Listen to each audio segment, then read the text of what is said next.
Hello, my dear students. How are you? Fine. Afternoon में ma'am आप audit पढ़ाने आए हो और आप फाइन हो क्या पूछ रहे हो, है ना? बोर नहीं होंगे इतना मेरी गारंटी है आपको. Okay, yes. तो सबसे पहले मुझे एक बात बताओ. चलो इस सब्जेक्ट को बाद में डिस्कस करेंगे, सब्जेक्ट में क्या है हम लोग बाद में देखेंगे. सबसे पहले तो मुझे ये बताओ, आप आज इस सेशन में हो, आपने डिसाइड किया आपको पीयूषा मैम का ऑडिट लेक्चर सुनना है. मुझे एक बात बताओ, किसी ने आपको बोल दिया और आपने पैसे भर के अटेंड कर दिया, ऐसे हुआ है? ऐसे हुआ है क्या? नहीं. आप लोगों ने क्या किया? ये पीयूषा मैम कौन है भाई? पहले तो हम गए सोशल मीडिया पे, हाँ या ना? चलो चलो बताओ बताओ. पहले तो गए हम सोशल मीडिया में, देखा कि मैम का एक्सपीरियंस क्या है, मैम पढ़ाते कैसे हैं, बराबर है ना? हाँ या ना? उनका तरीका क्या है, हाँ या ना? बराबर है. मतलब आप लोगों ने क्या किया? आप लोगों ने ऑडिट ही तो किया, बराबर है. हम लोग यही तो सीखने वाले हैं इस सब्जेक्ट में. This is what we are going to study in this particular subject my dear students. क्या करने वाले हैं? जांच पड़ताल करेंगे, देखेंगे कि अगर किसी ने कोई गलती करी है तो उस गलती को उसने छुपाया कैसे है. क्योंकि गलती करने वाला क्या चीख चीख के बोलेगा मैंने गलती करी है? नहीं. That particular individual will try all the ways to hide that particular mistake. Yes or no? Yes or no? Yes. As an auditor, हमको क्या करना है? We have to find out कि ऐसा क्या मिस्टेक उस पर्टिकुलर इंडिविजुअल ने किया है, या उस पर्टिकुलर ट्रांजैक्शन में हुआ है, या उस पर्टिकुलर स्टेटमेंट में ऐसी क्या गलती हुई है और उस गलती को छुपाया है. तो कैसे छुपाया है? Do you understand? Do you understand? यही तो हमको इस पर्टिकुलर सब्जेक्ट में सीखना है, बराबर है. ये जानना बहुत जरूरी है कि ये सब्जेक्ट क्या है, ये सब्जेक्ट हमको किधर लेके जाने वाला है, हम इस सब्जेक्ट में क्या पढ़ने वाले हैं. तभी तो हम पूरा जस्टिस कर पाएंगे इस सब्जेक्ट को, हाँ या ना? राइट. तो इस एग्जाम में, इस पेपर में, इस ऑडिट, ये जो सब्जेक्ट है इसका मेन एम क्या है पहले ये समझते हैं. इंस्टीट्यूट क्या चाहती है कि आप कल जाके फ्यूचर चार्टर्ड अकाउंटेंट्स बनने वाले हो, राइट? यस. तो आप ऑडिटर बनने वाले हो, राइट? तो इंस्टीट्यूट जानना चाहती है कि जब आप ऑडिटर बन जाओगे, in the capacity of auditor, आप अलग अलग सिचुएशंस को किस प्रकार से डील करोगे. आपकी थिंकिंग क्या है? क्या आप उस काबिल हो कि आप उन मिस्टेक्स को आइडेंटिफाई कर पाओ, बराबर है, राइट? तो this is what is expected. तो इस सब्जेक्ट, ये एक पूरा नया सब्जेक्ट है, बराबर है ना? हमने इकोनॉमिक्स राइट 11 से पढ़ा है, अकाउंट्स 11 से हमने पढ़ना स्टार्ट किया, हाँ या ना? राइट. तो मैथ्स तो हम पहले से ही पढ़ते आए हैं, right from our school, right from no बहुत बहुत अर्ली स्टेज से हम मैथ स्टार्ट किया है. बट ये जो सब्जेक्ट है ना, ये अपना नया सब्जेक्ट इंट्रोड्यूस किया है इस पर्टिकुलर सेकेंड ग्रुप में. तो क्या ये सब्जेक्ट इस लेवल पे क्यों इंट्रोड्यूस किया है, ये पहले समझने की कोशिश करो. ये जो सब्जेक्ट है ना, ये बोलते हैं वो मर्म होता है ना, एनीथिंग, यू नो, एनीथिंग, जिस चीज का पर्पस. जैसे आप कल चार्टर्ड अकाउंटेंट बन जाओगे तो आप एज अ चार्टर्ड अकाउंटेंट किस प्रकार से सिचुएशन को हैंडल करोगे, आप एज चार्टर्ड अकाउंटेंट इवॉल्व होगे. अब तक उन्होंने क्या किया? आपको सीए फाउंडेशन में उन्होंने एक झलक दिखाई, हाँ या ना? राइट. कि आपको आपका नॉलेज किस लेवल पे रखना है, उसका बेसिक्स उन्होंने आपको सीए फाउंडेशन में बताया. फिर ग्रुप वन में क्या करी? नो, टैक्स लाया, लॉ लाया, मोटे मोटे बुक्स पढ़ने लगाए, हाँ या ना? राइट. मतलब उन्होंने आपको टेस्ट किया कि क्या आप उन चीजों को समझ पाते हो, क्या आप उन रूल्स एंड रेगुलेशंस को समझ के अप्लाई कर सकते हो, राइट? क्या आपकी उतनी टेक्निकल मेंटल इंटीग्रिटी स्किल है या नहीं. फिर ग्रुप 1 में आपका वो टेस्ट स्किल हो गया, सॉरी वो स्किल टेस्ट हो गया. और अब ग्रुप 2 में अब वो आपको लेके आ रहे हैं कोर प्रोफेशन में. समझ में आ रहा है? इसलिए उन्होंने ये पर्टिकुलर सब्जेक्ट इस लेवल पे इंट्रोड्यूस किया है ग्रुप 2 के लेवल पे इंट्रोड्यूस किया है, ताकि वो आपको, आपका जो बेसिक्स है उन्होंने चेक कर लिया, अब आपको वो कोर प्रोफेशन में लेके जा रहे हैं। ओके एक आम आदमी को पूछो, आपको किसी भी आम आदमी को पूछो कि एक सीए करता क्या है, वो क्या बोलेगा? बोलो बोलो, क्या बोलेगा? ऑडिट करेगा। अरे सोचो यार, मुझे ये समझ में नहीं आता, हमको इतने मोटे मोटे टैक्स की बुक पढ़ने लगाते हैं, हमको इतने सारे डायरेक्ट टैक्स अलग, इनडायरेक्ट टैक्स अलग, अमेंडमेंट तो साला कभी खत्म ही नहीं होता। फिर भी जब भी हम सीए की बात करते हैं तो वो क्या करता है? ऑडिट करता है। वो क्या करता है? एक चार्टर्ड अकाउंटेंट ऑडिट करता है। Do you understand? Do you understand? So this subject is the core of your profession. आप अब से आगे मरते दम तक एज चार्टर्ड अकाउंटेंट जो करने वाले हो, this is going to be an inseparable subject with you. Do you understand? Yes everyone, are you ready for it? Sure? Okay yes. तो पूरी शिद्दत के साथ, पूरी फोकस, पूरा अटेंशन। ओके वो बोलता है ना, पूरी कायनात, क्या है वो डायलॉग? क्या है? जोर से। पूरी कायनात, वो ब्ला ब्ला ब्ला जो भी है, अपने को क्या चाहिए? अपना सेकंड ग्रुप का मैच जिताने वाला सब्जेक्ट कौन सा सब्जेक्ट बनेगा? जोर से, आवाज नहीं आया? यस हमें इस प्रकार से full focus, full attention, full responsibility के साथ हमें यह पर्टिकुलर सब्जेक्ट करना है, ताकि हम सेकेंड ग्रुप का टेंशन, पूरी की पूरी जिम्मेदारी दे दे इस पर्टिकुलर सब्जेक्ट पे। मैं दिखाऊंगी कि कैसे 60 मार्क्स स्कोर करना मिनिमम है आपके लिए, ये गारंटी मेरी। हाँ, प्रोवाइडेड आप रोज की रोज मेरा लेक्चर अटेंड करो पूरे शिद्दत के साथ। यस, और जो लोग मुझे ऑनलाइन देख रहे हैं, एक चीज हमेशा याद रखना, नॉर्मल स्पीड में आपको लेक्चर देखना है। अगर आपने स्पीड बढ़ाई तो क्या हो जाएगा? यस, एक्सीडेंट होने की संभावनाएं बढ़ जाएगी, and then the entire responsibility will go away. Do you understand? Yes. तो आपको क्या करना है? आपको क्या करना है? रोज जो भी क्लासेस में पढ़ाया जाएगा वो आपको पढ़ना है, right? Yes. And then every day, रोज रात को 9 बजे इंस्टाग्राम पे लाइव आना है। जो भी हमने रोज क्लास में किया है, जितना भी हमने क्लास में किया है, 2 आवर्स के सेशन में कंप्लीट किया है, वो हम 10 से 15 मिनट के अंदर रोज की रोज रिवीजन करेंगे लाइव आके। ओके तो आपको घर जाने का भी वक्त है, घर जाके आप बुक्स भी खोल के देख सकते हो, राइट, कि हमने क्या पढ़ा है, and then we are going to come face to face live, और हम लोग पूरा की पूरा जो भी 2 घंटे में किया है रिवाइज करेंगे। रेगुलर वे में, रेगुलर बेसिस पे अगर हम रिवीजन रखेंगे तो आप इस सब्जेक्ट में एग्जाम्शन तो स्कोर कर ही सकते आराम से। Do you understand? Yes. Okay, फिर अब आपको इस सेकेंड ग्रुप के मैच में जिताने वाली खड़ी है आपके सामने आपकी coach. My name is Piyusha Sarda Thakkar. I am a chartered accountant and company secretary by profession, and मैं अभी सीपीए परस्यू कर रही हूँ। मैं डीसा क्वालिफाइड भी हूँ। My husband, father in law, sister in law, brother in law, हर कोई चार्टर्ड अकाउंटेंट है, and we are known as a CA family. बहुत ही फेमस है हम लोग as chartered accountants family, and I have a small son who is 4.5 years old and a daughter who is 3 years old. Yes, और उनको छोड़ के मैं आई हूँ आपको ऑडिट पढ़ाने।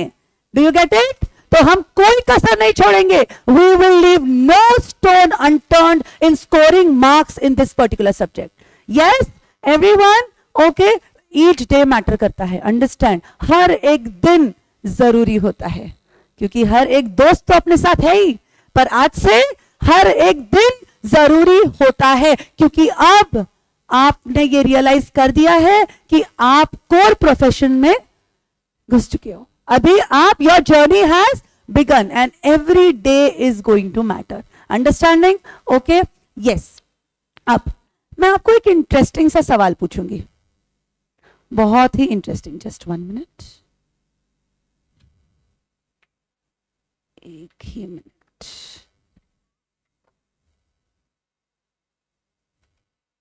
यस,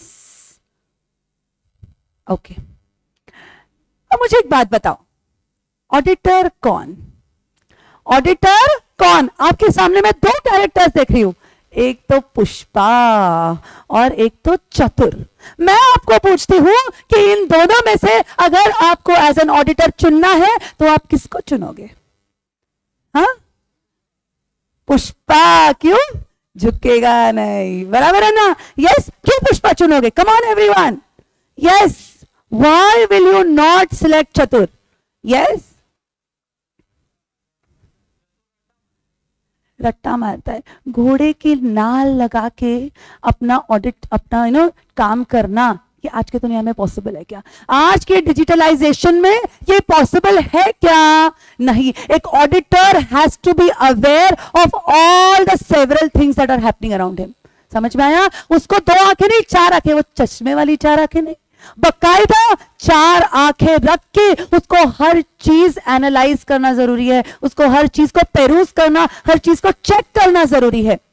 उसको 4 कान होने चाहिए। जो चीज, जो क्लाइंट बोल रहा है, जो सामने वाला इंसान बोल रहा है, वो तो अपने को सुनना ही है, पर उसको कुछ हिडन इंफॉर्मेशन भी चाहिए, बराबर है ना? यस। तो वो जवाब निकालने की उसमें क्या होनी चाहिए?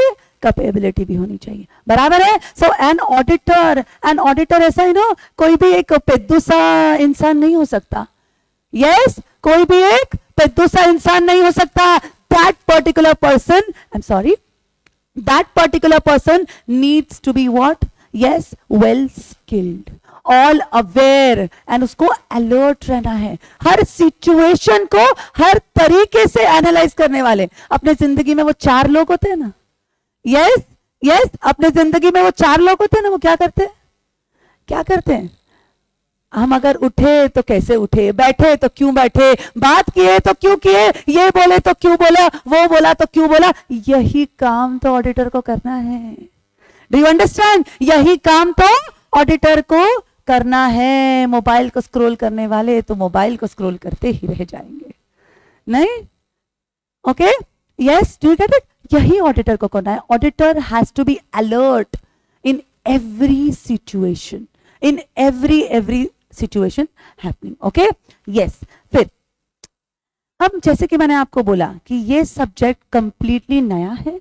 ये जो सब्जेक्ट है ना बच्चों, इस सब्जेक्ट का एक बहुत ही इंटरेस्टिंग चीज है इस सब्जेक्ट के बारे में। जब भी हम ऑडिट सब्जेक्ट की बात करते हैं तो ये सब्जेक्ट कैसा है? थियोरेटिकल है, हाँ या ना?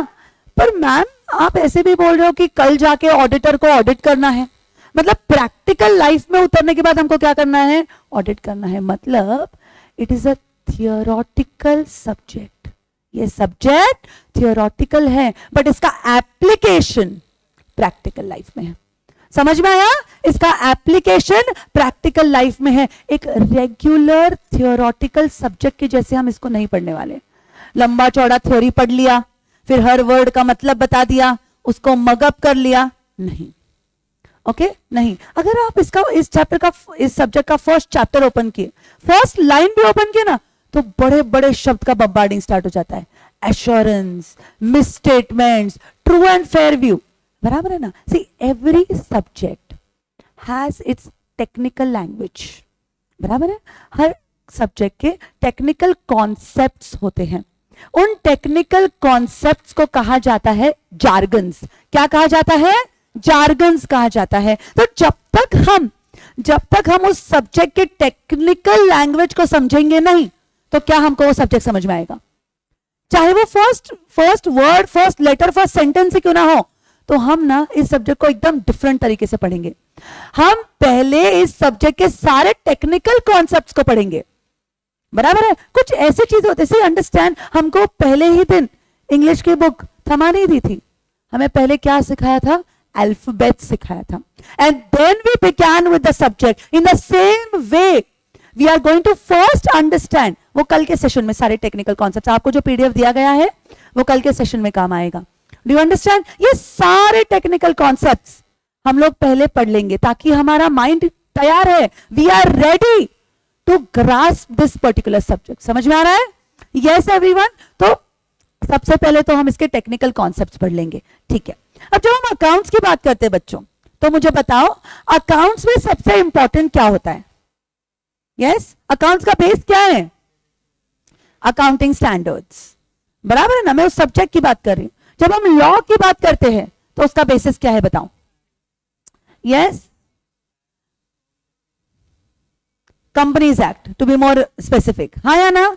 Yes, okay. In the same way audit, ये जो सब्जेक्ट है ना, इसके भी खुद के कुछ स्टैंडर्ड्स हैं, ओके? उनको कहा जाता है स्टैंडर्ड्स ऑन ऑडिटिंग, ओके? तो चैप्टर एंड स्टैंडर्ड्स ये एक साथ पढ़ना पड़ता है। ऐसा नहीं हम कर सकते कि पहले हमने चैप्टर्स कर लिए फिर हमने स्टैंडर्ड्स कर लिया, ऐसा कभी नहीं होता।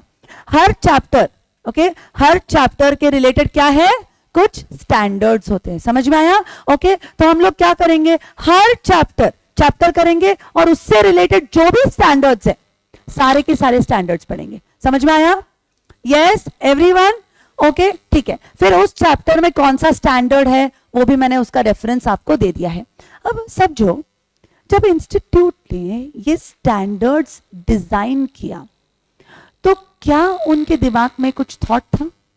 क्या उन्होंने कुछ सोचा रहेगा? बराबर है ना? सी एज एन ऑडिटर वो हमसे क्या एक्सपेक्ट करते हैं, बराबर है ना? उसके हिसाब से उन्होंने स्टैंडर्ड्स बनाए रहेंगे।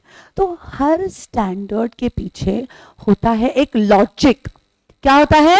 एक लॉजिक होता है। तो मैंने क्या किया है, इन स्टैंडर्ड्स को उनके लॉजिक के बेस पे एक पीपीटी फॉर्म में अरेंज किया है पूरा, ताकि हमको क्या होगा, वो पर्टिकुलर स्टैंडर्ड समझने में और इंस्टीट्यूट का इंटेंशन क्या है वो समझने में आसानी होगी। Do you understand? यस। तो हम हर स्टैंडर्ड जो है वो पीपीटी बेस पे इंटरेस्टिंग तरीके से करेंगे।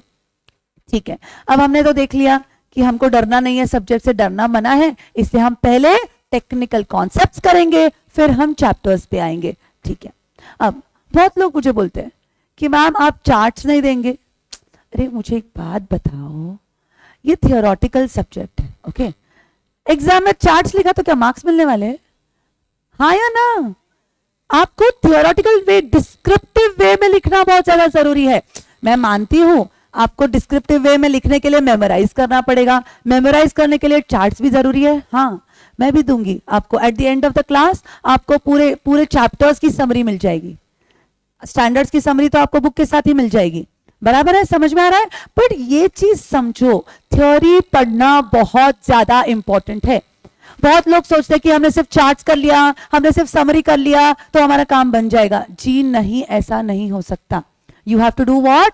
You have to first go and read the theory. Theory पढ़ना बहुत ज्यादा जरूरी है। फिर हर चैप्टर को याद करने के लिए मैंने भी चार्ट्स फॉर्म में सब रिड्यूस किया है, पीपीटी फॉर्म में। वो आपको आपके हाथों से नोटबुक में लिखना है, ताकि क्या हो जाएगा, एक तो क्लास में पढ़ाऊंगी तब, फिर आप लिखोगे तब आपके दिमाग में जाएगा, फिर आप जब रिवीजन के लिए आओगे रोज तब एक बार तो नोटबुक खोल के आओगे, हाँ या ना? तो उसी दिन में 3 बार आपका रिवीजन हो जाएगा। Do you understand? उस एक चीज का 3 बार एक ही दिन में रिवीजन हो जाएगा, ताकि वो एक बार अगर आपके दिमाग में बैठ गया तो कभी भी नहीं जाएगा। आपको रिवीजन करते वक्त भी उसकी क्या हो जाएगी, it will be easier for you. तो आप देखते हैं कि कौन से बुक्स मैं आपको प्रोवाइड करने वाली हूं, ये समझना बहुत जरूरी है। सबसे पहले तो आपको मॉड्यूल दी जाएगी। इस मॉड्यूल में सारे चैप्टर्स हैं, ओके? अब इन चैप्टर्स को मैंने क्या किया है, एक तो टैब्यूलर फॉर्म में किया है, ओके? क्योंकि बहुत बार क्या होता है ना, हमको हेडिंग याद रखनी पड़ती है, हाँ या ना? यस, हमको हेडिंग याद रखनी पड़ती है। यस, तो उस हेडिंग में और उसका डिस्क्रिप्शन में क्या आएगा वो मैंने टैबुलर फॉर्म में नोट्स दिया है। उसके साथ ही वहां पे जो भी इंपॉर्टेंट पॉइंट है उस एक्सप्लेनेशन में भी उसको रेड इटैलिक्स किया है और उसको हाईलाइट भी किया है, ताकि एग्जाम के वक्त या पढ़ाई करते वक्त आपने अगर से उस हाईलाइटेड पार्ट को भी रिवाइज कर लिया तो आपके 10 पेजेस का पढ़ने का जो वक्त लगता है वो आधा हो जाएगा। Do you understand? यस, पर मैंने वहां पे चार्ट्स इंक्लूड नहीं किया। क्यों? क्योंकि अपने को थ्योरी लिखना है एग्जाम में, ये मत भूलिएगा। अंडरस्टैंडिंग? यस, सिर्फ चार्ट्स काम नहीं आता, थ्योरी पढ़ना जरूरी है बार बार बार बार। ओके, फिर आपको स्टैंडर्ड्स ऑन ऑडिटिंग मैंने एक अलग बुक में लिखा दिया है, मतलब चैप्टर्स और स्टैंडर्ड्स को मिक्स नहीं किया, कई बार बच्चे कंफ्यूज हो जाते हैं। ओके, तो कौन से चैप्टर में कौन से स्टैंडर्ड को रेफर करना है वो उधर लिखा है। आपको स्टैंडर्ड्स ऑन ऑडिटिंग में बुक में जाना है और वहां से वो स्टैंडर्ड पढ़ना है। Okay, yes. फिर साथ ही साथ स्टैंडर्ड्स ऑन ऑडिटिंग के चार्ट्स मैंने आपको प्रोवाइड किए हैं। ओके, मतलब पूरा एक पेज में एक पेज के चार्ट में पूरा स्टैंडर्ड मैंने रिड्यूस किया है. Okay, again when is it's going to be useful? ये आपको कब काम आएगा? जब आपका पूरा स्टैंडर्ड बाय हार्ट हो जाएगा. Do you understand? तो ये बुक अपने को अभी काम आने वाली नहीं है. एक बार हम पूरा थ्योरी से इतना रूबरू हो जाते हैं, थ्योरी इतना अच्छे से हम कर लेंगे कि फिर अपने को काम आएंगे ये सारे चार्ट्स. समझ में आया? Okay, yes. फिर डिस्क्रिप्टिव क्वेश्चंस एंड आंसर्स. जो क्वेश्चन एंड आंसर अब तक आरटीपीज, एमटीपीज, पास्ट क्वेश्चन पेपर्स, जो भी सारे के सारे क्वेश्चन एंड आंसर्स मैंने यहाँ पे इंक्लूड किया है. अब यहाँ पे एक बहुत बड़ा बेनिफिट क्या है, मैंने यहाँ पे क्वेश्चन एंड आंसर्स को ऐसे वाइज और चैप्टर वाइज अलग अलग दिया है. इसका बेनिफिट क्या है? इसका बेनिफिट क्या है? वो पर्टिकुलर चैप्टर खत्म हुआ, उस चैप्टर में जाओ, उसके क्वेश्चन आंसर्स देख लो. एक ऐसे उसके साथ कोई स्टैंडर्ड खत्म हुआ, go to that particular standard, उसके क्वेश्चन आंसर्स देख लो. Okay, yes. ऐसे भी कुछ केस स्टडीज रहेंगे जहां पे एक साथ एप्लीकेशन करना पड़ेगा. बट जब आपको कोई भी चीज इंडिविजुअल क्लियर होगी, तभी तो आप उसको लिंक कर पाओगे. हाँ या ना? यस. तो पहले हम लोग क्या करेंगे, कोई भी चैप्टर खत्म हुआ कि उसके पहले क्वेश्चन आंसर्स करेंगे. समझ में आया? तो जब मेरा फर्स्ट चैप्टर खत्म हो जाएगा तो आपको क्या करना है, आपको कंपलसरी रोज 2 क्वेश्चंस के आंसर्स नोटबुक में लिख के लाना है. सही सुन रहे हो? आपको 2 क्वेश्चन के आंसर्स लिख के लाना है. सी अंडरस्टैंड, आपको 2 नोटबुक्स करने पड़ेंगे. एक जो भी मैं चार्ट्स आपको क्लास में लिखवाऊंगी, राइट, उसका एक नोटबुक हो जाएगा. दूसरा, जो आप क्वेश्चन आंसर्स लिखोगे तो उसका बेनिफिट क्या होगा? चलो मानो कि अपना क्लास चला है, मानो देखते हैं कि चलो 45 days, 45 days into 2 questions every day, that goes to how much? 90 questions आप बकायदा अपने हाथों से लिख रहे हो. उसका एडवांटेज क्या होगा? एडवांटेज सोचा है हमने? ऐसे देखे तो सिर्फ 2 क्वेश्चंस है. हाँ, तो फिर आपको मैम ने बोला इसे फॉर्मेलिटी के लिए नहीं लिखना है. मैंने आपको क्या बोला है? आज आप डिसाइड करो कि आप कितना एफर्ट डालने वाले हो. आज आप डिसाइड कर लो. क्यों? क्योंकि आज आप जो भी एफर्ट डालोगे वो आपको एग्जाम के पहले वाले दिन काम आएगा. बराबर है ना? यस. ओके, तो हम रोज 2 आंसर्स लिखेंगे तो उससे क्या बेनिफिट होगा? एक तो अपना राइटिंग प्रैक्टिस होगा. यस. फिर अपना प्रेजेंटेशन इंप्रूव होगा. मेरे लिए नहीं लिख रहे हो आप, खुद के लिए लिख रहे हो. The day you realise this, आपका प्रेजेंटेशन इंप्रूव हो जाएगा, आपका हैंड राइटिंग इंप्रूव होगा. सी, मैं समझती हूँ ये प्रोफेशनल एग्जाम है, मैंने कहा मना किया है. प्रोफेशनल एग्जाम में कॉन्सेप्ट्स बहुत इंपॉर्टेंस रखते हैं, प्रेजेंटेशन सेकेंडरी, पर है ना, आखिर चेक करने वाला कौन है? इंसान ही है ना. बराबर है ना? राइट. उसका भी तो माइंडसेट आपका पेपर देख के होना चाहिए भाई, अच्छा पेपर हाथ में आया. बराबर है ना? राइट. हाँ या ना? यस. तो प्रेजेंटेशन मैटर करता है, उसकी तैयारी हम रोज करेंगे. और 2 आंसर्स लिखने के लिए won't take more than 15 minutes. बराबर है? Yes. So every day will be writing 2 questions. फिर एमसीक्यूज, अगर आप देखोगे तो एमसीक्यूज भी मैंने ऐसे वाइज और चैप्टर वाइज सेग्रीगेट करके दिया है आपको. Do you get it? Yes. तो कोई भी एक स्टैंडर्ड खत्म हुआ कि आपका एजेंडा स्टार्ट, क्वेश्चन आंसर कर लो, एमसीक्यू कर लो, वो थोड़ा हो गया. Okay, getting it? कोई भी चैप्टर हुआ उसका भी आपको एमसीक्यूज और ये अवेलेबल हो जाएगा. क्लियर? Yes everyone? यस. और क्लास के अंत में मैं आपको एक पूरा ऑडिट के सब्जेक्ट का समरी नोट्स दूंगी. अब वो समरी नोट्स सिर्फ चार्ट्स नहीं होंगे, क्योंकि जैसे कि मैंने आपको बोला आपको एग्जाम में थ्योरी लिखना है. Do you understand? तो मैंने क्या किया है ना, अलग स्मॉल पॉइंटर्स में रिड्यूस किया है कि जहां पे मैं चार्ट कर सकूं वहां पे मैंने चार्ट किया है, जहां पे मैं पॉइंटर्स में रिड्यूस कर सकूं तो मैंने पॉइंटर्स करके एकदम छोटी सी बुक में कंपाइल किया है पूरे सब्जेक्ट को. पर मैं वो दूंगी क्लास के अंत में. Why at the end of the class? Yes, because I don't want you to rely on that book now. अभी हम अपना नोटबुक इतना अच्छे से रेडी करेंगे कि यस कि हमको वो नोटबुक पे ही रिलाई करना है. हाँ, पर उसमें और भी डिटेल कुछ पॉइंट्स में दूंगी उस पर्टिकुलर समरी नोट्स में. क्लियर? तो ऐसे आपको मिलने वाले हैं 6 books. Do you get it? Yes मतलब मैंने स्टैंडर्ड्स के भी आपको चार्ट्स दे दिए और चैप्टर्स के समरी नोट्स दिए, नॉट ओनली चार्ट्स, क्योंकि अपने को समरी नोट्स ही काम आने वाले हैं. Clear everyone? Yes okay. Then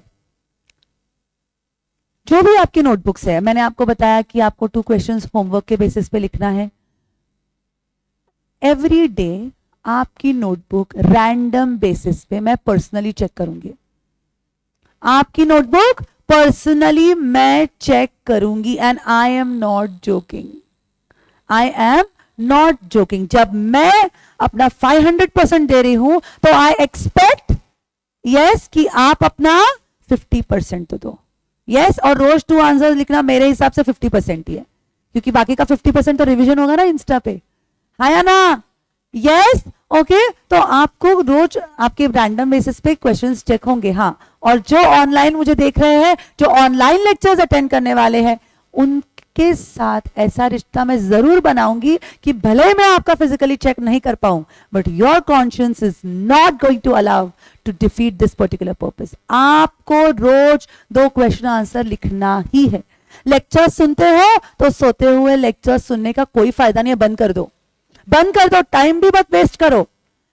कोई भी चीज पढ़ने का, कोई भी चीज का अपना your determination decides your success. Yes तो अगर आप डिटर्मिन्ड हो तो ही आप इस कोर्स में टके रहो, नहीं तो आप छोड़ दो भाई, आपके बस का नहीं है. Getting it? So yes we have decided और वी हैव डिटरमाइंड. हम अगर अपना वक्त आज दे रहे हैं तो your time is worth everything in life. Getting it? Yes okay. So ये हो गया अपने नोट्स के बारे में सब कुछ. अब एक इंपॉर्टेंट जो यहाँ पे एक आपको सपोर्ट मिलेगा. आपके जो भी डाउट्स रहेंगे आप मुझे व्हाट्सएप कर सकते हो इस पर्टिकुलर नंबर पे. यस मैं आपको सब कुछ लिखने का वक्त दूंगी, ऑल सब कुछ. So you know don't get into Hari of writing anything right now. This is my number. आप इस पे मुझे व्हाट्सएप कर सकते हो कि आपके जो भी डाउट्स है. यस आपको पढ़ने नहीं मिल रहा, आपको पढ़ना कैसे है. Getting it? यस आपकी पढ़ाई नहीं हो रही है, आपको पेरेंट्स छोड़ नहीं रहे हैं. Do you understand? यस पढ़ाई से रिलेटेड कोई भी डाउट हो तो आप मुझे पूछ सकते हो. भाई मैंने एक बार ना एक बैच में ये नंबर दिया था मेरा, तो एक स्टूडेंट ने मुझे क्या पूछा था, मैम आप मुझे हेल्प करो ना. मैं बोली मैं जरूर हेल्प करूंगी. उसने क्या पूछा रहेगा, मैम मेरी गर्लफ्रेंड मान नहीं रही है, मैं क्या करूं. भाई साहब मैंने उस दिन लिटरली मैंने मेरे उस क्लास में दिखाया भी था उस मैसेज का स्क्रीनशॉट. ऐसे कोई भी मैसेजेस मत करना, ऐसे कोई भी मैसेजेस का आपको रिप्लाई नहीं मिलने वाला है. सिर्फ और सिर्फ स्टडी रिलेटेड जो भी आपके डाउट्स रहेंगे वो आपके यहाँ पे सॉल्व हो जाएंगे. Do you get it? Yes okay. Yes फिर आपको यहाँ पे एक ईमेल आईडी दिया गया है doubts.audit, यहाँ पे अंडरस्कोर है जो दिख नहीं रहा, _piyusha@gmail.com. तो आप यहाँ पे अगर सपोज कोई केस स्टडी नहीं समझ में आ रही है, कुछ नहीं आ रहा है, तो आप यहाँ पे मुझे मेल भी कर सकते हो जिसका आपको जवाब इधर ही मिल जाएगा. फिर टेक्निकल कुछ प्रॉब्लम है, ओके टेक्निकल सपोर्ट के लिए सॉफ्टवेयर में कुछ प्रॉब्लम है, क्योंकि आपको बैकअप भी दिया जाएगा लेक्चर्स का, बराबर है ना. आपको ऐप में कुछ प्रॉब्लम है, टेक्निकल सपोर्ट के लिए आप इस नंबर पे कांटेक्ट कर सकते हो. फिर आपके बुक्स आपको मिली नहीं है, आपने पैसा भर दिया है मैम, आपके लेक्चर्स बुक्स नहीं आए हैं, मैं पढ़ाने का काम करती हूँ, कुरियर का काम नहीं करती, इसलिए मैंने आपको ये नंबर दे दिया है. Getting it? यस आप इन पे कांटेक्ट कर सकते हो for delivery related issues. Getting it? Okay. Yes then these are my social media जहां पे आप मुझे कनेक्ट कर सकते हो. अब हम रोज एवरीडे इंस्टा पे रिवाइज तो करेंगे ही, साथ ही साथ जो प्रैक्टिकल लाइफ में केस स्टडीज होते हैं ना, जैसे कि फॉर एग्जाम्पल क्या हुआ, किसने ट्विटर को खरीदा ना. यस उसका इफेक्ट क्या हुआ, right? Do you understand? Yes as an auditor क्या स्ट्रेटेजाइज किया रहेगा. Do you understand? ये जो एक्चुअल रियल लाइफ में जो प्रैक्टिकल केस स्टडीज हो रहे हैं ना, इसको भी हम पढ़ेंगे. Okay. Yes mostly 2 or 3 days in a week मैं आपको बता दूंगी. यू कैन कम लाइव, कौन से प्लेटफॉर्म पे वो भी मैं इंफॉर्मेशन आपको प्रोवाइड कर दूंगी, and we will be studying these case studies live. Getting it? Okay. क्योंकि प्रैक्टिकल एप्लीकेशन भी करना जरूरी है, क्योंकि कल जाके हम इस सब्जेक्ट का प्रैक्टिकल एप्लीकेशन ही करने वाले हैं, इसलिए उसका इंसाइट होना बहुत जरूरी है. सी अंडरस्टैंड, एग्जाम में आपको कोई you are not a 12th standard student जहां पे आपको डायरेक्टली स्ट्रेट फॉरवर्ड क्वेश्चन पूछा जाएगा। आपके सामने एक केस स्टडी दी जाएगी, आपको उस केस स्टडी को समझना पड़ेगा, बराबर है।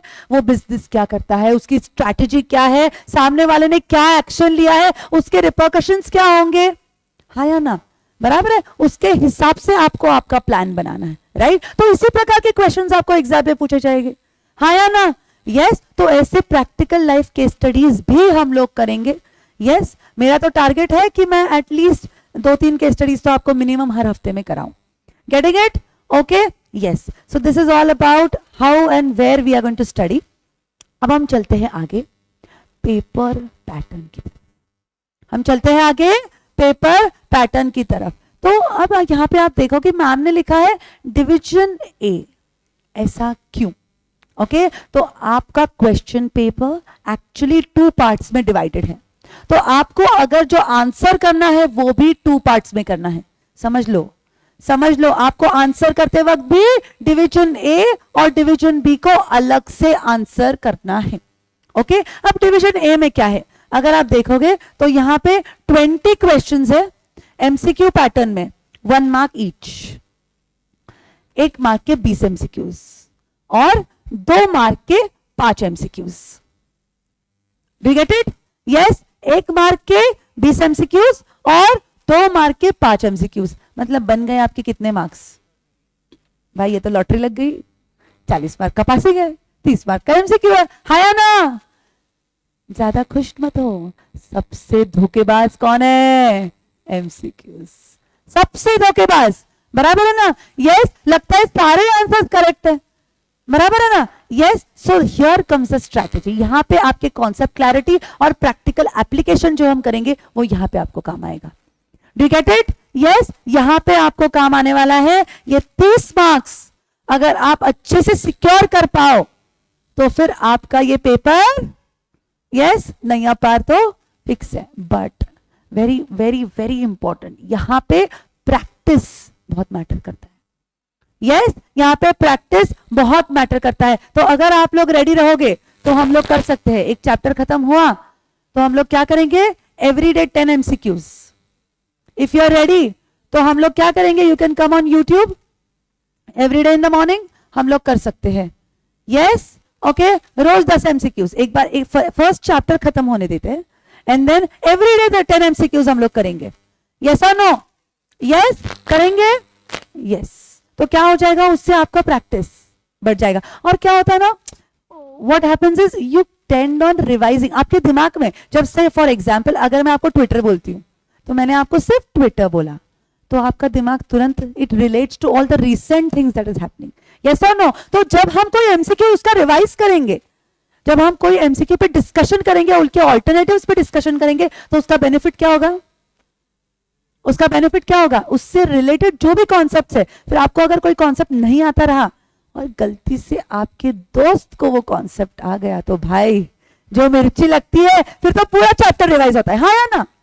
हाँ या ना? This is what actually practically happens, बराबर है?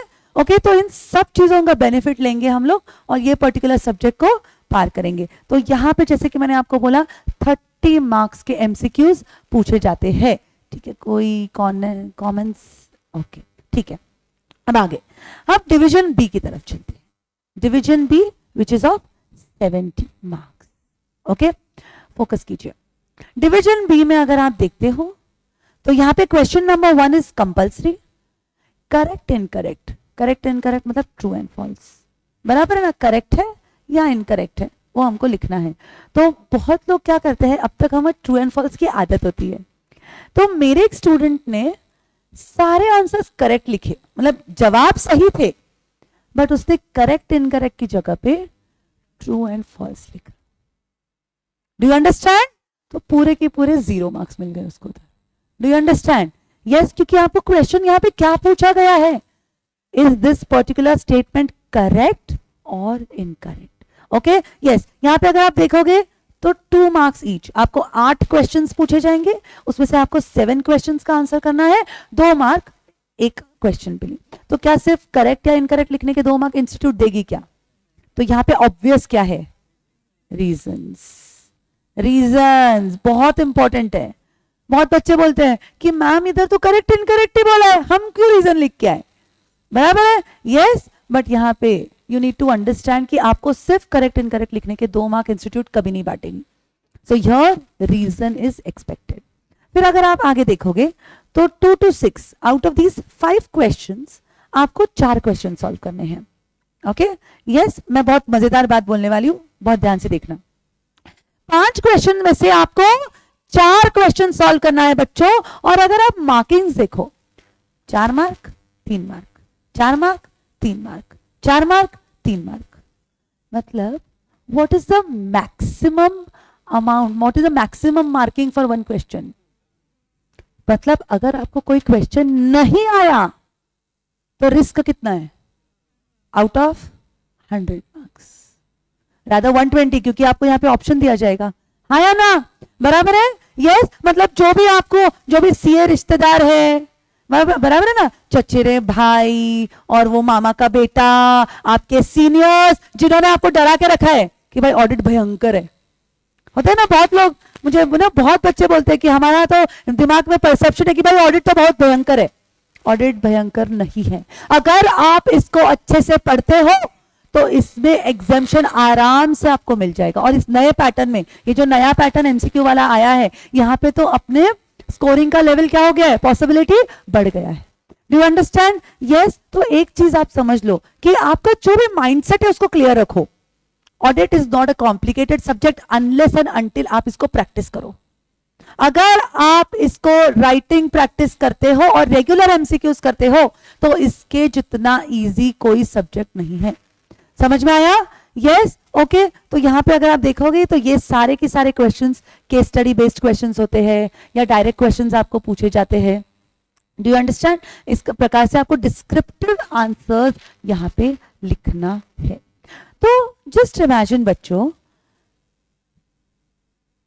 यस, तो मुझे बताओ 30 मार्क्स के एमसीक्यूज में से 25 मार्क्स तो हम स्कोर कर सकते हैं, हाँ या ना? जो भी मैंने आपको स्ट्रैटेजी बताई, इतना रिवीजन करने के बाद तो 25 मार्क आ ही जाएंगे मिनिमम, हाँ या ना?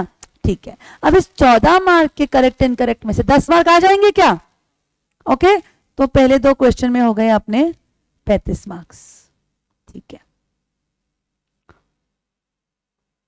ओके। अब ये जो बचे हुए, यस, अब ये जितने भी बचे हुए क्वेश्चंस हैं, मुझे एक बात बताओ, इतने सारों में से 25 मार्क्स स्कोर करना डिफिकल्ट है क्या? तो बताओ टोटल कितना हुआ? Do you understand? Do you understand? तो अगर आप इस सब्जेक्ट को स्ट्रैटेजिकली पढ़ते हो तो एग्जाम्शन लाना तो भाई सोते सोते भी लेके आ जाओगे आप। एग्जाम्शन आप इस सब्जेक्ट में सोते सोते भी लेके आ सकते हो। बट अगेन, जैसे मैंने आपको बोला है, स्ट्रैटेजी प्रैक्टिस बहुत इंपॉर्टेंट है। 4 दिन की चांदनी, 4 दिन लिख लिया फिर भूल गए, नहीं चलेगा। मैंने 4 दिन अच्छे से पढ़ाया, 5वें दिन बोले नहीं पढ़ाऊंगी यार, तू भाग जाए यहां से, चलेगा क्या? चलेगा क्या? नहीं चलेगा। वैसे ही आपको पूरे 45 डेज सिर्फ लिखो, आप सिर्फ 45 डेज मेरे लिए 2 क्वेश्चंस लिखना अच्छे से, and then you see the level of change, the level of understanding and the level of confidence you'll have in this subject. I'm sorry. Okay? ठीक है? Yes. तो जैसे कि मैंने बोला है आपको, एग्जाम्शन आप आसानी से इस पर्टिकुलर सब्जेक्ट में स्कोर कर सकते हो। Yes. याद रखना बच्चों, your future is in your hands. Full focus, full attention आपको देना बहुत ज्यादा जरूरी है। मैं भी आपके साथ हूं, आपको भी उतना सपोर्ट मुझे देना है। जो भी आपको बताया जाएगा, जितना भी आपको होमवर्क दिया जाएगा, वो आपको अच्छे से करना है। गर्लफ्रेंड शर्लफ्रेंड सब कुछ बाद में, सब कुछ बाद में, राइट? आज आपने ग्रुप क्लियर कर लिया, आप सीए बन गए, तो वही गर्लफ्रेंड आपके पीछे भागेगी, बराबर है? पर आज अगर आप उसके पीछे भागे अपना काम धंधा छोड़ के, तो वो भी भाग जाएगी, हाँ या ना? यस, यस है ना? मैं प्रैक्टिकल बात कर रही हूं, इसमें गलत क्या है?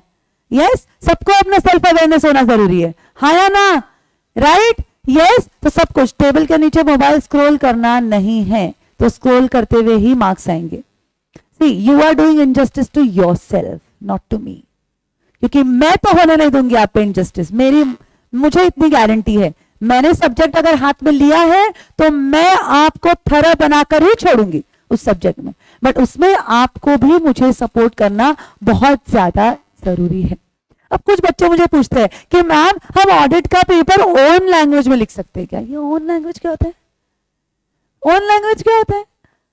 हर सब्जेक्ट के कुछ टेक्निकल कॉन्सेप्ट्स होते हैं, कुछ टेक्निकल वर्ड्स होते हैं, उसके बिना वो सब्जेक्ट ही अधूरा है। हाँ या ना? तो टेक्निकल और ओन लैंग्वेज जैसा कोई कॉन्सेप्ट होता ही नहीं है, हमको टेक्निकल वर्ड्स यूज ही करना है। तो हम पढ़ते वक्त ही ऐसा पढ़ेंगे कि हम उस पर्टिकुलर टेक्निकल कॉन्सेप्ट को, टेक्निकल वर्ड को याद करेंगे। Do you understand? तो क्या हो जाएगा? यस, तो क्या हो जाएगा? लिखने में आसानी रहेगी, मेमोराइज करने में आसानी रहेगी, और डिस्क्रिप्टिव वे में लिखना, अप्लाई करना will become easier. Getting it? Okay, yes. अब अगला, तो बहुत बच्चे आजकल मुझे बोलते हैं कि मैम हम तो घर जाते हैं दिन भर, ये सीए के क्लासेस कहां से सीए कर लिया, दिन भर ये सीए के क्लासेस होते हैं, छुट्टी नहीं मिलती। घर जाके पहले तो हम सीरीज देखते हैं, बिंज वॉच करते हैं। Binge watch is not relaxing you, it is numbing you. वो इतना आपको इस एक अलग इमेजिनेशन लेवल पे लेके जाता है जिससे आपका एनर्जी कंज्यूम होता है। प्रण ले लो, प्रण ले लो कि आप जब तक ये सब्जेक्ट नहीं खत्म होगा, मैं मजाक नहीं कर रही, मैं बहुत लोगों को ऐसे लगता है यार ये मैम तो बहुत लेक्चर देती है। मैम एकदम प्रैक्टिकल बात करती है, और जो आपको करना चाहिए वो करना ही पड़ेगा। अगर आपको रिजल्ट्स चाहिए तो आपको कमिटमेंट देना ही पड़ेगा। जो कमिटमेंट नहीं दे सकता वो कभी सक्सेसफुल नहीं होगा। फिर चाहे आप में कैपेबिलिटी हो या ना हो, फर्क नहीं पड़ता। आप अगर कमिट कर सकते हो, आप अगर डेडिकेट कर सकते हो, तो ही आप सक्सेसफुल बनोगे। Not every successful person is a born genius, हाँ, बट कमिटेड जरूर होता है। ये binge watch versus book watch बहुत इंपॉर्टेंट है। आपको, आप जाओ ना, आप बुक बंद करो, बाहर घूम के आओ, 10 दोस्तों को मिल के आओ, उस दिन आप पढ़ाई मत करो, but don't get into the world of binge watch. क्या होता है ना, वो एक पता ही नहीं चलता, टाइम का पता चला जाता है। अब एक एग्जाम, आपको एक एक्सरसाइज देती हूँ आज, चलो अपना चैप्टर नहीं है ना, आप एक काम करो, इंस्टा पे रील्स देखो, पता ही नहीं चलता वक्त कहां चला जाता है। हाँ या ना? यस और नो? पता ही नहीं चलता आधा घंटा कब खत्म हो गया, पता ही नहीं चलता 1 घंटा कब खत्म हो गया। हाँ या ना? आज उस 1 घंटे की वैल्यू क्या है? एक तो सुबह से शाम को हम क्लासेस करते हैं, बचा कुचा इतना सा टाइम है। अगले दिन क्या होगा? हर प्रोफेसर भागा रहेगा अपना पोर्शन कवर करने के लिए, बच्चों को कंफर्टेबल करने के लिए। हाँ या ना? तो एक दिन गया, 1 घंटा गया, मतलब आपके रिवीजन का कितना टाइम गया? सोचा है आपने? YouTube पे फालतू के वीडियोस देखते हो, इससे अच्छा फेस ट्यूब पे अपना फेस वैल्यू बढ़ाने में, अपना पर्सनालिटी इंप्रोवाइज करने में टाइम दो। हाँ या ना? यस और नो? सोचो अगर ऐसे कोई दांत आगे रही हुई मैम, ओके, अगर आती है ऐसे कुछ भी पहन के आ गई, दांत आगे है, बाल भी ठीक से बनाया नहीं है, आपको अच्छा लगेगा उस मैम से पढ़ने के लिए? प्रैक्टिकली बताओ ना, हंसने की बात नहीं है, सोचो, इमेजिन करो मैम कैसे लगेगी, ऐसे दांत आगे, बाल बनाया नहीं है, आपको अच्छा लगेगा क्या? नहीं। हर कोई ऐश्वर्या राय नहीं हो सकता, एक्सपेक्ट भी नहीं करते, but your personality is not only face. वो बोलते ना है बहुत स्मार्ट, पर मुंह खोलते ही भाई कचरा बोलता है, ऐसा नहीं होना चाहिए। समझ में आया? यस, योर पर्सनैलिटी, क्योंकि आज आप क्या करोगे? ये सब्जेक्ट पढ़ोगे, एग्जाम दोगे, मार्क्स लोगे, और पहले इंटरव्यू के लिए भागोगे। हाँ या ना? हाँ या ना? यस, तो उस इंटरव्यू में खड़े होने के लायक तो आप होने चाहिए। वो बनाएगा कौन आपको लायक? आपके माँ बाप ने आपकी फीस भर दी है, आपको अच्छे क्लासेस दे दिए, अब पर्सनालिटी भी वही बनाएंगे क्या आपकी? आप सीरीज देखो, बिंज वॉच करो, और वो पर्सनालिटी बनाएंगे। भाई साहब, नॉट हैपनिंग, नॉट हैपनिंग। और अभी का जो दुनिया है ना, मैं देख रही हूँ अभी, मैं भी थोड़े कुछ वीडियोस डालती रहती हूँ टाइम पास के लिए, और मैं ये बताती हूँ आपको, 18, 20 साल के जो बच्चे हैं ना, कंटेंट क्रिएशन, यूट्यूबिंग करना, अनबॉक्सिंग करना, ओके, तो आपका कंपटीशन ऑलरेडी स्टार्ट हो चुका है। क्योंकि कौन सा प्रोफेशन क्या मोड लेगा, कौन सा नया पैंडेमिक आएगा, और किस प्रकार से सिचुएशन फ्यूचर में चेंज होने वाला है, इट्स एब्सोल्युटली अनप्रेडिक्टेबल। बराबर है कि नहीं?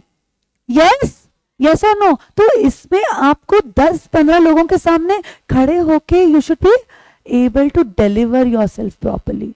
वो पर्सनालिटी आपको बनाना है। एक चीज आप हमेशा समझो, जब कोई आपके सामने आता है ना, तो पहला इंप्रेशन उस इंसान की पर्सनालिटी से बनता है, फिर नॉलेज का सवाल आता है।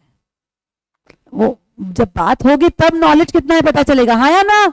यस। पर आंखों ने जो एक इंप्रेशन दिमाग में बना लिया है वो तो है, यस और नो। तो आप उस पे फोकस करो।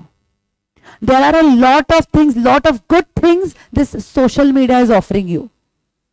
आप अपस्किल करो खुद को, ठीक है? अभी तो आप अपस्किल होने के लिए इतना सारा सिलेबस है आपके पास, उस पर फोकस करो। बट उसके बाद don't waste your time in this on this stupid things, stupid things, not a better word for it. अभी आप लोगों के लिए ये it's killing your time, and anything that kills our time is not worth us. मुझे याद है ना, मैंने एक इंटरव्यू लिया था, मतलब मैं जहाँ पे पहले जॉब करती थी वहाँ पे एक इंटरव्यू हुआ था। तो it was a big company, और वहाँ पे कैंडिडेट को पूछा गया ऑडिट मतलब क्या। उसने जवाब क्या दिया पता है? आज भी मुझे याद है, I would like to share it with you. उसने जवाब क्या दिया था पता है? हाँ, वो बुक्स देते हैं ना कंपनी, वो बुक्स देते हैं, हम चेक करते हैं, टिक टिक करते हैं, this is audit. This was the answer which we received. Is this, क्या उस कैंडिडेट को कोई सोचेगा भी हायर करने के लिए? यस और नो? नो। आपका लैंग्वेज, आपका फ्लुएंसी, इतना फ्लुएंसी होना चाहिए, this is the right time. यही तो टाइम है आपको उस पर काम करने के लिए। मक्खन के जैसे वर्ड्स फ्लो होने चाहिए आपके मुंह से। पता पापा करते हो, नॉलेज हो के क्या यूज? हाँ या ना? करेक्ट और incorrect? You tell me. Correct. So focus, focus बहुत जरूरी है।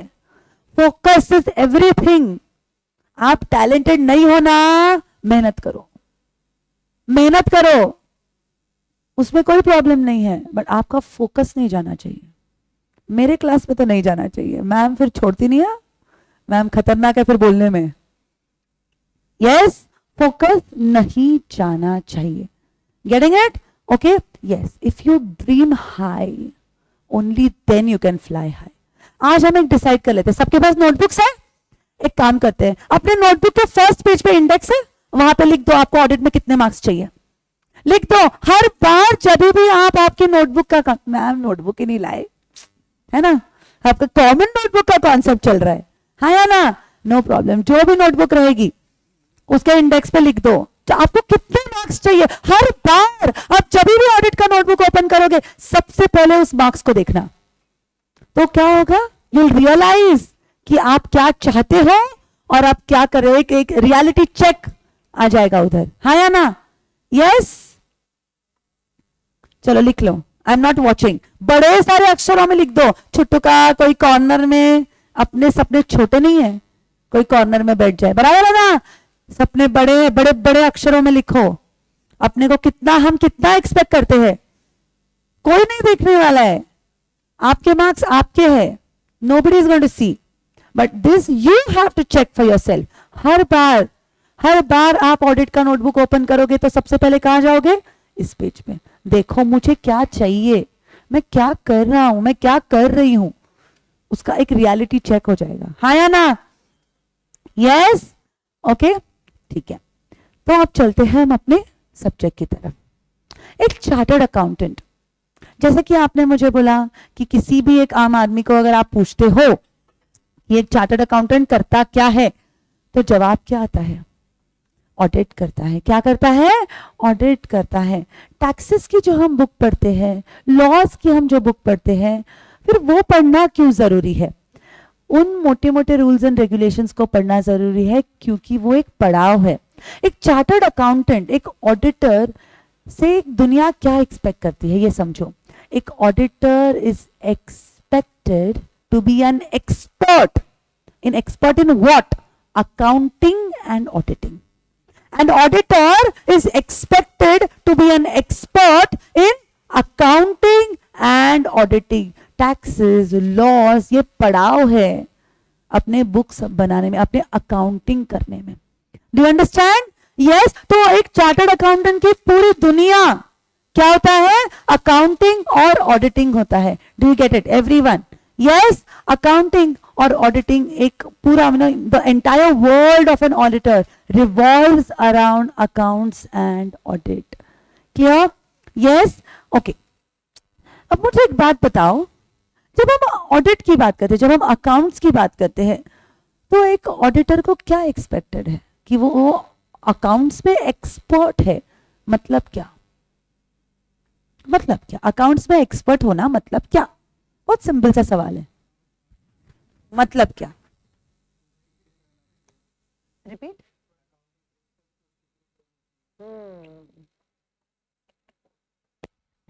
Yes, very good answer. Accounting principles से रूबरू होना चाहिए. बराबर है ना?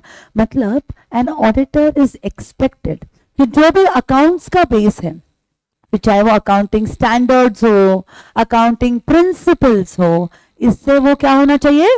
वेल वर्स्ड होना चाहिए. क्यों? क्यों?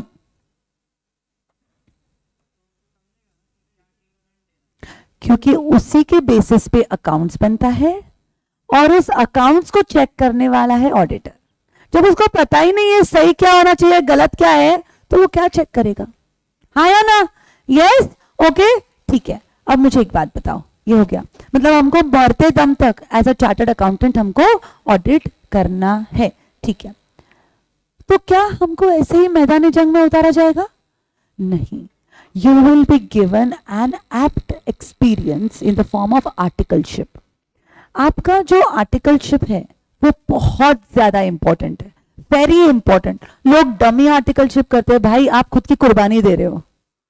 आप खुद की कुर्बानी दे रहे हो डमी आर्टिकलशिप करके. एक चीज समझो, चाहे आप आगे जाके जॉब करो, चाहे आप आगे जाके प्रैक्टिस करो, बट आपका आर्टिकलशिप में आप जो एक्सपीरियंस लेते हो वो बहुत ज्यादा इंपॉर्टेंट है.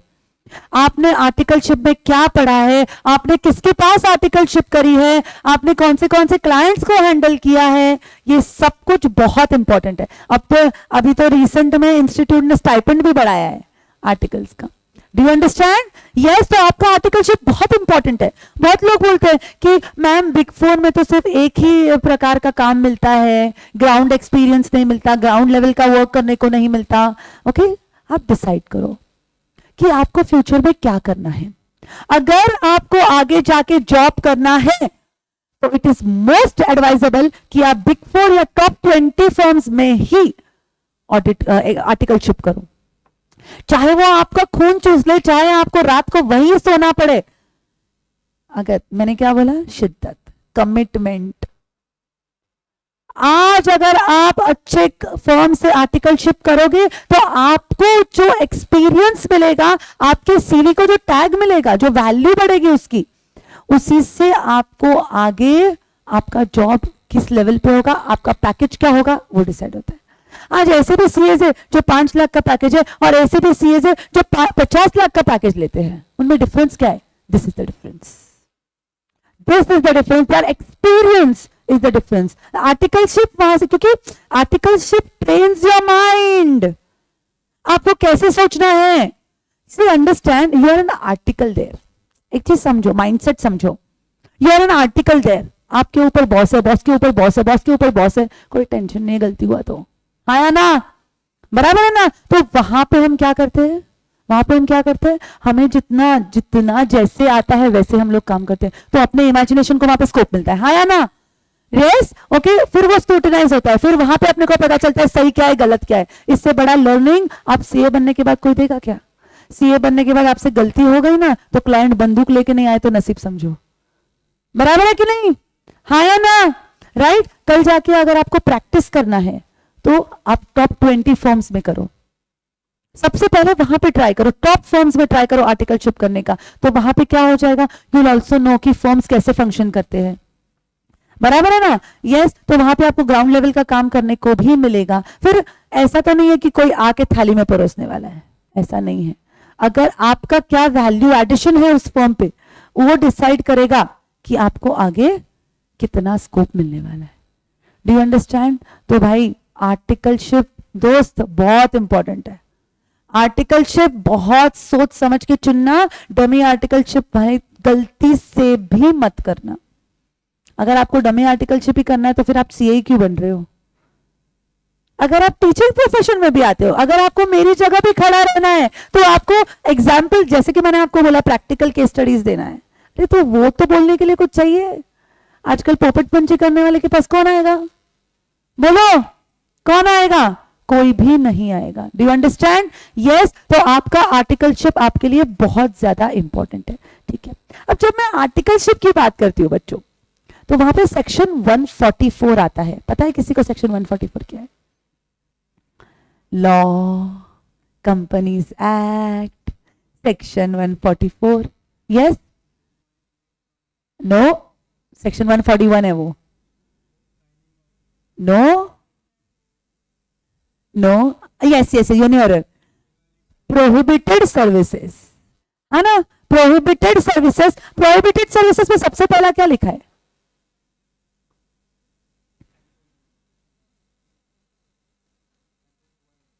कंटेंट हुआ नहीं है। Accounting, accounting. You understand what I am telling you? Section 144 के प्रोहिबिटेड सर्विसेज में मतलब ऑडिटर प्रोहिबिटेड है, ऑडिटर प्रोहिबिटेड है बुक कीपिंग एंड अकाउंटेंसी करने में। क्यों? क्यों? वही बुक्स बनाएगा, वही चेक करेगा। हलवा है क्या? चलेगा क्या? नहीं चलेगा, नहीं चलेगा। Do you understand? तो as an auditor you can check the books of accounts. हाँ, अगर आपको बुक अकाउंटिंग करना है तो करो ना, मनाही नहीं है, पर आपको फिर आपका ऑडिटर का ताज निकाल के बाजू में रखना पड़ेगा। समझ में आया? तब आप ऑडिटर नहीं हो। हाँ, एज ए चार्टर्ड अकाउंटेंट आप सर्विसेज दे सकते हो।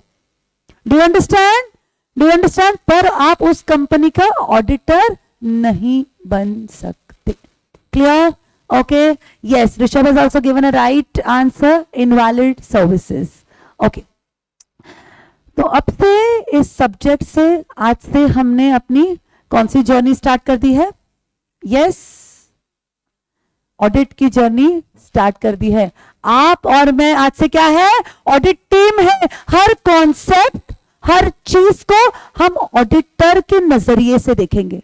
ओके, तो अपनी ऑडिटर बनने की जर्नी शुरू। Hip hip hip. आज से हमने डिसाइड कर लिया है कि हमें आगे तक कैसे सोचना है और एज एन ऑडिटर हमको किस प्रकार से सिचुएशंस को एनालाइज करना है। तो चलते हैं हम इस ऑडिटर की दुनिया में। यस बच्चों, okay, 1 minute. Yes, business. Okay, yes. अब मुझे एक बात बताओ, बिजनेस, जब कोई बिजनेस करता है तो उसमें क्या होता है? Yes yes, happening of a particular event, हाँ या ना? यस, कोई ट्रांजैक्शन होता है, जैसे माल खरीदा जाता है, माल बेचा जाता है, हाँ या ना? यस, अलग अलग तरीके की सर्विसेज प्रोवाइड करी जाती है, हाँ या ना? Yes. Okay, so there are various transactions which happen in a particular business, हाँ या ना? फिर इन ट्रांजैक्शंस को मॉनेटरी टर्म्स में रिड्यूस किया जाता है। कौन सा कॉन्सेप्ट लगाया जाता है? मनी मेजरमेंट कॉन्सेप्ट, बराबर है ना? फिर इन ट्रांजैक्शंस को हम लोग क्या करते हैं? एनालाइज करते हैं। इस ट्रांजैक्शंस को हम लोग क्या करते हैं? यस, देखते हैं उसका मॉनेटरी वैल्यू क्या है, उसको मनी मेजरमेंट कॉन्सेप्ट लगाते हैं। इंडिया में होगा तो रुपीज में, बराबर है ना? अमेरिका में होगा, यूएसए में होगा तो डॉलर्स में, यूरोप में होगा तो यूरोस में, जो भी वहां पे, यस, जो भी एक्सचेंज, जो भी फॉरेन एक्सचेंज एप्लीकेबल होगा उसके हिसाब से हम मनी मेजरमेंट कॉन्सेप्ट लगाएंगे और उस ट्रांजैक्शन को मॉनेटरी टर्म्स में रिड्यूस करते हैं। बराबर है? ओके, यस, ठीक है। फिर इन ट्रांजैक्शंस को हम रिकॉर्ड करते हैं। कहां पे रिकॉर्ड करते हैं? यस, जर्नल एंट्रीज में। अपने जो भी अकाउंटिंग स्टैंडर्ड्स है वो एप्लीकेबल करके, जो भी अकाउंटिंग प्रिंसिपल्स है वो एप्लीकेबल करके, इन ट्रांजैक्शंस को जो हमने मॉनेटरी टर्म्स में रिड्यूस किया है उनको हम रिकॉर्ड करते हैं अपने जर्नल एंट्रीज में, हाँ या ना? यस। फिर उसके बाद इन जर्नल एंट्रीज को क्लासिफाई किया जाता है, बराबर है ना? यस, क्लासिफिकेशन करके प्रॉपरली उनका क्या करते हैं हम लोग, उनका पोस्टिंग करते हैं, बराबर है ना, उनके लेजर्स में उनका पोस्टिंग करते हैं, उनके प्रॉपर क्लासिफिकेशन करते हैं, यस, जहां पे प्रोविजंस बनाना है हम प्रोविजंस करते हैं, फिर उसका बैलेंसिंग करते हैं, हाँ या ना, यस, फिर उनका बैलेंसिंग करके इन सारे ट्रांजैक्शंस का समरी बनाया जाता है किसमें, ट्रायल बैलेंस में, yes or no, yes, so trial balance is the summary of all the transactions which happen in this business, हाँ या ना, yes.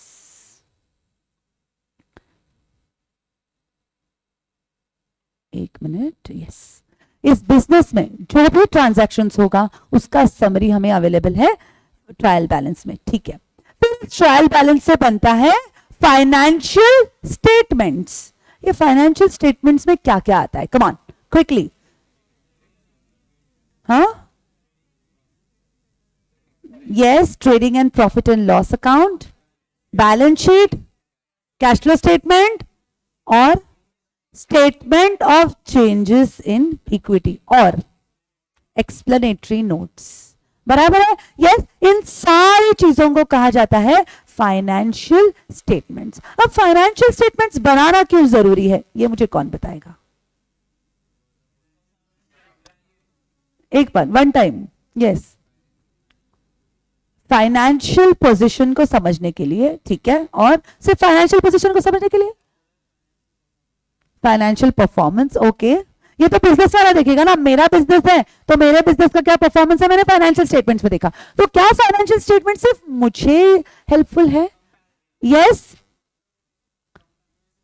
इन्वेस्टर्स को भी, ओके, से फॉर एग्जांपल बैंकर, आपको लोन लेना है, समझिए, आपको अगर लोन लेना है तो वो पहले क्या बोलेगा बैंक, अपने फाइनेंशियल स्टेटमेंट्स लेके आओ, let me check the profitability, yes, let me check can you repay the interest, can you repay the loan, yes और नो, अगर हाँ तो मैं आपको लोन दूंगा, राइट। फिर इन्वेस्टर, अपने खून पैसे की कमाई, बराबर है ना, आपकी कंपनी में इन्वेस्ट करना है नहीं करना है, बराबर है ना, यस, ये डिसाइड किस पे करेगा, आपकी कंपनी कितनी प्रॉफिटेबिलिटी है, आगे जाके आपके बिजनेस को कोई धोखा तो नहीं है, हाँ या ना, यस, ये सब कुछ कौन चेक करेगा, इन्वेस्टर्स। कहां से चेक करेगा, फाइनेंशियल स्टेटमेंट्स, थोड़ी ना वो सबको आपको फोन करता बैठेगा बार बार, बराबर है ना, आप उसको क्या बोलोगे, मैंने फाइनेंशियल स्टेटमेंट्स देख लो उसमें सब कुछ है, हाँ या ना, यस। देन क्रेडिटर्स, अगर एक लॉन्ग आउटस्टैंडिंग क्रेडिटर है जो इसको आपने रुला दिया, आप उसका पैसा ही नहीं वापस दे रहे, आपको कोई उधार देगा क्या, देगा क्या, नहीं देगा, तो वो पता कैसे चलेगा नए वाले क्रेडिटर को आपने किसी को रुलाया है कि नहीं रुलाया है, आपके फाइनेंशियल स्टेटमेंट्स, बराबर है ना, दिखाना पड़ता है ना आपके फॉर्मेट में, outstanding for more than age wise देना पड़ता है कि नहीं, राइट, उसका बेनिफिट यहां पे होता है, डू यू अंडरस्टैंड, यस। फिर मैनेजमेंट, मैनेजमेंट बिजनेस के लिए डिसीजंस लेती है, हाँ या ना, अलग अलग प्रकार का, you know what, different kinds of strategies they design, different kind of decisions are taken, बराबर है ना, यस। तो ये जो भी डिसीजंस वो लेते हैं, यस, उनकी प्रॉफिटेबिलिटी क्या रही, उनका इफेक्ट क्या रहा, परफॉर्मेंस कैसे हुआ, यस, ये देखना बहुत जरूरी है। और ये मैनेजमेंट कहां से देख सकती है, अपनी प्रॉफिटेबिलिटी से जो फाइनेंशियल स्टेटमेंट्स में दिखता है, समझ में आ रहा है, यस। तो इस एक सेट ऑफ फाइनेंशियल स्टेटमेंट्स पे पूरी दुनिया डिपेंड करती है, हाँ या ना, यस और नो, यस। और इस फाइनेंशियल स्टेटमेंट्स को एक अपना साइन अगर जुड़ जाए ना, ऑडिटर का एक साइन अगर हम उस पर कर दे तो उसको ऑडिटेड फाइनेंशियल स्टेटमेंट्स बोलते हैं, और उस फाइनेंशियल स्टेटमेंट्स को बकायदा प्राइम मिनिस्टर और प्रेसिडेंट भी क्वेश्चन नहीं कर सकते, डू यू अंडरस्टैंड, इतना ताकत है अपना एक सिग्नेचर का, इतना अपना औहदा है अपने प्रोफेशन का, डू यू अंडरस्टैंड, यस। सो अब ये जो भी journal entries, ledger posting, trial balance होते हैं, इनको कहा जाता है बुक्स ऑफ अकाउंट्स। इस बुक्स ऑफ अकाउंट्स के बेसिस पे बनता है फाइनेंशियल स्टेटमेंट्स। अब मुझे एक बात बताओ, फाइनेंशियल स्टेटमेंट्स बनाता कौन है, ऑडिटर, नहीं नहीं, सेक्शन 144, ये बनाता कौन है, मैनेजमेंट, बनाता कौन है, मैनेजमेंट, उसके, और ये मैनेजमेंट बनाने वाला और यूज कौन करेगा, पूरी दुनिया यूज करेगी इसको, यूज करने वाला पूरी दुनिया यूज करेगी इस फाइनेंशियल स्टेटमेंट्स को। तो अब मुझे एक बात बताओ, फाइनेंशियल मैनेजमेंट ने अगर कुछ गफला किया, ओके, टैक्सेस कम भरने थे, प्रॉफिट कम दिखाया, शेयर के प्राइसेस बढ़ाने थे, प्रॉफिट बढ़ा दिया, तो इसका क्रॉस चेक करने का ये लोग तो अपना अपना काम करेंगे, पता कैसे चलेगा फाइनेंशियल स्टेटमेंट्स करेक्ट है या नहीं? बचाएगा कौन इस पूरी दुनिया को इस मैनेजमेंट के करप्ट प्रैक्टिसेस से, इस चालबाज मैनेजमेंट से बचाएगा कौन? अपना फरिश्ता, अपना फरिश्ता, अपना ऑडिटर, थर्ड पार्टी जिसका कंपनी से कुछ भी लेना देना नहीं है, जिसका उस कंपनी से कुछ भी लेना देना नहीं है, ये ऑडिटर बचाएगा ये पर्टिकुलर इन सारे लोगों को इन from these corrupt practices. Do you understand? Yes और no? Yes everyone? Okay, yes. So इसलिए एक auditor is a very very crucial part in a particular company, in a particular organization, in any form of business whatsoever. समझ में आ रहा है?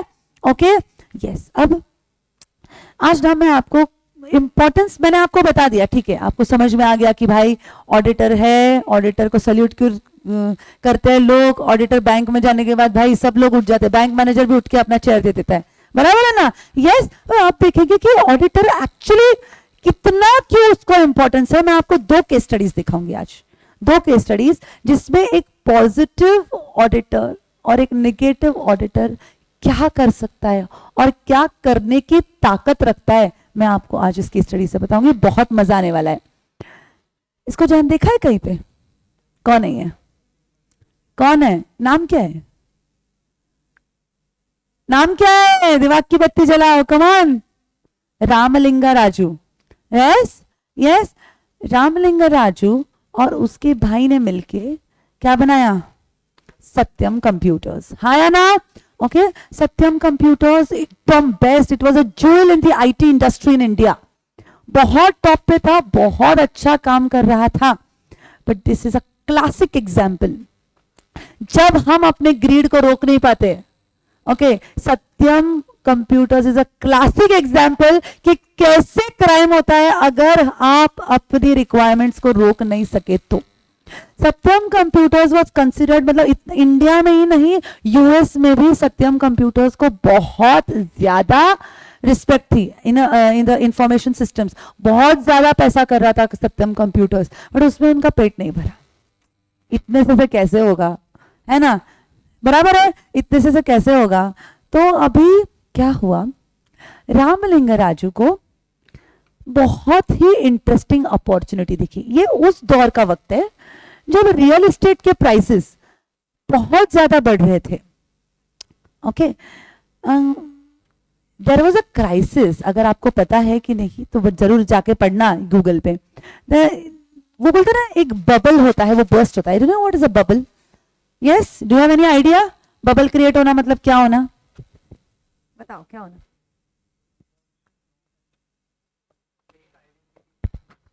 जब हर कोई एक ही चीज के पीछे भागते हैं तब उसकी वैल्यू बढ़ती है, बढ़ती है, बढ़ती है, बढ़ती है, बबल क्रिएट होता है। हाँ या ना? और फिर क्या होता है? बूम, बस्ट, और वहीं पे रिसेशन, डिप्रेशन ऐसे ही आता है। समझ में आया? ओके, ये उस दौर का वक्त है जब रियल एस्टेट की प्राइसेस आसमान छू रही थी। रामलिंगा राजू का पेट नहीं भरा सत्यम कंप्यूटर्स के प्रॉफिट से, उसका नजर गया रियल एस्टेट पे। उसको चाहिए था पैसा रियल एस्टेट में इन्वेस्ट करने के लिए। अब सत्यम कंप्यूटर्स ने उसको पैसा तो दिया था, ओके, बट उस पैसे से उसने इंडिया में कई जगहों पे जगह भी खरीदी थी, रियल एस्टेट भी खरीदा था। पर वो बोलते ना, वहां पे उसको रुकना नहीं था। और जिस मिनट उसने डिसाइड किया कि वहां पे मुझे रुकना नहीं है, चालू हो गया। This was the place, this was the time where this particular fraud scam was born. फिर उसका नजर गया सत्यम कंप्यूटर्स के फाइनेंशियल्स पे। अब चीज समझो, बहुत इंटरेस्टिंग चीज मैं आपको बताने वाली हूं। रामलिंगा राजू को रियल एस्टेट में पैसा डालने के लिए पैसे की जरूरत थी। अब आप सोचते हो पैसे की जरूरत थी, सत्यम कंप्यूटर्स ने उसको पैसा दे दिया, तो उसका नजर सत्यम कंप्यूटर्स पे क्यों गया? उसका नजर गया सत्यम कंप्यूटर्स के शेयर्स पे। समझ में आया? सत्यम कंप्यूटर के शेयर्स पे। उसने क्या सोचा? उसने सोचा अगर सत्यम कंप्यूटर के शेयर के दाम बढ़ गए या बढ़ा दिए गए तो वो शेयर्स को मैं अगर बेच दूं या उसको रियलाइज करूं तो मुझे ज्यादा पैसा मिलेगा। वो ज्यादा पैसा लेके मैं रियल एस्टेट में इन्वेस्ट कर सकता हूं, बराबर है ना। यस, उसने ये सोचा और उसने गड़बड़ चालू कर दिया। उसने एसेट्स को इन्फ्लेट करना स्टार्ट कर दिया। मतलब अगर तुम्हारे पास 10,000 की चीज है तो आप लोगों को बोलने लगे मेरे पास 10 लाख है। समझ में आया? यस, उसके पास कैश का एक्चुअल बैलेंस था बच्चों 50 करोड़ रुपए, पर उसने बुक्स में कितना दिखाया? 5,050 करोड़ रुपए कैश दिखाया। मतलब 5,000 करोड़ से उसने कैश को इन्फ्लेट किया।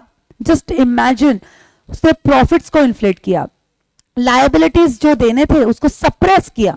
तो ओवरऑल क्या दिखने लगे लोगों को कि सत्यम इज एन एक्सेलेंट कंपनी। भाई लोग शेयर्स में, कितने लोगों ने सत्यम के शेयर्स खरीदे, आराम से सोए थे कि भाई अब तो हम करोड़पति होने वाले हैं, राइट। तभी ये नया भी था शेयर्स में इन्वेस्ट करना और ये सब करना इंडिया में, राइट। तो तब क्या हुआ? बहुत एक्सीलेंट कंपनी है, ओके, शेयर प्राइसेस बढ़ते ही जा रहे क्योंकि प्रॉफिटेबिलिटी बढ़ गई ना। उसने सब कुछ क्यों किया? प्रॉफिटेबिलिटी बढ़ाने के लिए और बैलेंस शीट को बहुत ज्यादा खूबसूरत दिखाने के लिए, राइट। और फिर उससे क्या हुआ? शेयर प्राइसेस बढ़ गए, शेयर प्राइसेस बढ़ गए, ज्यादा से ज्यादा लोगों ने इन्वेस्ट किया। उससे क्या किया? उस शेयर के अगेंस्ट में बहुत सारा पैसा लिया। और फिर क्या हुआ? ओके, फिर उसने ये पैसे लगाए। वो इंडिया तक रुका नहीं बच्चों, वो अमेरिका में भी गया। तब सत्यम कंप्यूटर्स का अमेरिका में भी, क्योंकि कंप्यूटर सिस्टम्स या जो भी इंफॉर्मेशन आईटी सेक्टर है वो ऑलवेज वहां पे उसका बेस स्ट्रांग था, राइट। तो सत्यम कंप्यूटर्स मतलब आईटी बेस वाले ही था। तो अमेरिका में भी उसका बहुत ज्यादा स्टैंडिंग था। पर वो इंडिया में पैसे उठाया तो उठाया, वो अमेरिकन मार्केट में भी गया। और अमेरिकन मार्केट तभी इतना ज्यादा नाइव नहीं था और वहां पे उसकी चोरी पकड़ी गई। सारे साम दाम दंड भेद जो उसके करने थे उसने कर लिए थे। अब उसका चोरी छुपने का कहीं पर भी स्कोप नहीं था। अमेरिकन गवर्नमेंट ने उसका जो भी स्कैम था वो अनअर्थ कर लिया था और उसको पता चल गया। पूरी दुनिया को बहुत जल्दी पता चलने वाला है। Do you understand? Okay, yes. फिर आप सोचते रहोगे कि मैम जब ये सब कर रहा था, जब वो अपने फाइनेंशियल स्टेटमेंट्स को इतना ज्यादा आर्टिफिशियल कर रहा था, तो ऑडिटर क्या सो रहा था क्या? सोचोगे ना, ऑडिटर कहाँ था भाई? ये रामलिंगा राजू है ना, वो साउथ इंडिया से था और इसके दो दोस्त थे पीडब्ल्यूसी में। और इसने क्या बोला पीडब्ल्यूसी को? तू भी चोर मैं भी चोर, हाथ मिला लेते। समझ में आया? तू कुछ मत बोल, थोड़ा हिस्सा तेरा थोड़ा हिस्सा मेरा। इसका नतीजा क्या हुआ? इसका नतीजा यह हुआ कि अगले दिन रामलिंगा राजू को कन्फेशन लेटर देना पड़ा और जो शेयर के दाम इतना बढ़ गया था वो 20 रुपए के अंदर गिर गया एक ही दिन में। सोचो कितने लोगों के पैसे डूब गए, कितने बैंकर्स के पैसे डूब गए, कितने क्रेडिटर्स जो कल जो सोच रहे थे कि हम तो करोड़पति हो गए, वो क्या हो गए? Yes, do you understand? एक रॉन्ग डिसीजन है। यही अगर सिचुएशन अलग होता, यही अगर पीडब्ल्यूसी ने टाइम पे रोक लिया रहता, तो ना ही उसकी हिम्मत इतनी बढ़ती, ना ही इतने लोग फंसते और ना ही इतने पैसे का पानी होता। समझ में आया? Now do you understand what is the role of an auditor? अब समझ में आ रहा है? Yes, okay. पर वो बोलते ना हर पुलिस चोर नहीं, क्या बहुत फेमस डायलॉग है, हर पुलिस खराब नहीं होता, वैसे ही हर चार्टर्ड अकाउंटेंट भी बुरा नहीं होता। मैं आपको और एक रिवर्स केस दिखाती हूँ जहां पे एक ऑडिटर ने कैसे बचाया, वो मैं दिखाती हूँ। सहारा ग्रुप, पता है what happened in Sahara group case? Yes, किसका रचाया हुआ जाल था ये? नाम क्या था उसका? सुब्रतो रॉय, हाँ या ना? Right, yes. क्या हुआ था इस केस में? सहारा ग्रुप इस टाइम पे उसके पास इतने एम्प्लॉयज थे बच्चों, 1.49 मिलियन एम्प्लॉयज। ये एम्प्लॉयज है सहारा ग्रुप के, इतने एम्प्लॉयज थे, इतनी बड़ी कंपनी थी। Second largest employer after IRCTC, Indian railways के बाद अगर सबसे ज्यादा एम्प्लॉयज किसके थे तो वो किसके थे, सहारा ग्रुप के। इतने सारे एम्प्लॉयज, ओके। फिर भी ये कंपनी क्या थी, मजा इधर है, अनलिस्टेड। अब मुझे एक बात बताओ बच्चों, अगर कंपनी अनलिस्टेड है तो क्या आप सेबी के दायरे में आते हो क्या? नहीं आते। हाँ, पर उसके भी कुछ कंडीशंस है, अगर आपने वो कंडीशंस फुलफिल किए तो आप सेबी के दायरे में आओगे। ओके, ठीक है। अब क्या हुआ इस केस में, सबको पता है कि अगर किसी कंपनी को मार्केट से पैसा लेना है तो उसको क्या करना पड़ता है, उसको सेबी के पास ड्राफ्ट हेयरिंग प्रोस्पेक्टस देना पड़ता है। इसमें कंपनी के पूरा कुंडली होता है, खुला चिट्ठा। ऑब्जेक्टिव क्या है, फाइनेंशियल स्ट्रक्चर क्या है, इश्यू का इंफॉर्मेशन, प्रमोटर कौन कौन है, सब कुछ, कैपिटल स्ट्रक्चर, सब्सिडियरीज, सारा की सारा इंफॉर्मेशन होता है इस ड्राफ्ट हेयरिंग रेड प्रोस्पेक्टस में। अब मजा क्या आया, अब ये जो कंपनी थी, ये कंपनी तो अनलिस्टेड थी, तो उसमें सेबी के नॉर्म्स फॉलो करने का तो कुछ गुंजाइश ही नहीं थी, हाँ या ना? यस। तो इस कंपनी ने क्या किया, इस कंपनी ने इशू किया ओएफसीडी, फुल्ली कन्वर्टेबल डिबेंचर्स। ओके। अब इस सहारा ग्रुप ने क्या किया, सहारा ग्रुप ने सब्सिडियरीज बनाए। समझो, मैंने आपको क्या बोला कि अगर आप एक लिमिट क्रॉस करते हो तो वहां पे सेबी आ जाएगा, समझ में आया? ओके। तो उन्होंने क्या किया, उन्होंने कई सारी सब्सिडियरीज बनाई और इन सब्सिडियरीज ने फिर क्या किया, यस, इन सब्सिडियरीज ने फिर पैसा रेज करना स्टार्ट किया। इन्होंने 24,000 करोड़ रुपए इकट्ठा किए बच्चों, 24,000 crore rupees from 3 crore individuals, 3 crore individuals के पास से लिया है। और ऐसा कहा जाता है कि कई लोग तो यहाँ पे एनोनिमस, फिक्टिशियस, किसी का नाम किसी का सरनेम जोड़ दिया, इंसान बन गया और उसको एफसीडी दे दिया। ये क्यों किया रहेगा, क्यों किया रहेगा? व्हाइट मनी, ब्लैक का व्हाइट करने, हाँ या ना? ब्लैक का व्हाइट करने के लिए मनी लॉन्ड्रिंग, कई सारी चीजें यहाँ पे आती है, बराबर है ना? तो यहाँ पे एक सीए था, सीए रोशन लाल, इंदौर से। सीए रोशन लाल को इस हरकतों पे डाउट आया क्योंकि इनका वॉल्यूम ही इतना था, इनका जो ये कर रहे थे उनका एक्टिविटी ही ऐसे बेस पे हो रहा था। फिर इसको डाउट आया, फिर इसने अप्रोच किया एनएचबी को, नेशनल हाउसिंग बैंक। फिर उसने नेशनल हाउसिंग बैंक को बताया कि भाई ये देखो यहाँ पे तो कुछ गफला है, यहाँ पे दाल में पक्का ही पक्का कुछ काला है, मुझे तो पूरी दाल काली लग रही है यहाँ पे, समझ में आया? फिर उनको पता चला, फिर उन्होंने अप्रोच किया सेबी को, फिर पता चला कि इन लोगों ने अलग अलग सब्सिडियरीज बना के इलीगली पैसा इकट्ठा किया है। फिर इतना ही नहीं, फिर सेबी ने उसको क्या बोला, सहारा ग्रुप ने बोला इसमें गलत क्या है, मार्केट से पैसा उठाना गलत है, इसमें गलत क्या है? फिर सेबी ने सहारा ग्रुप को क्या बोला, एक काम करो, आपने जिससे पैसा लिया है ना उसको पैसा लौटा दो। समझ में आया? आपने जिससे पैसा लिया है उससे पैसा लौटा दो। अरे पर आप पैसा तब लौटाते जब आपके पास लिस्ट होता, उनके पास तो लिस्ट ऑफ इन्वेस्टर्स भी नहीं था, हद हो गई, लिस्ट ऑफ इन्वेस्टर्स भी नहीं था उनके पास।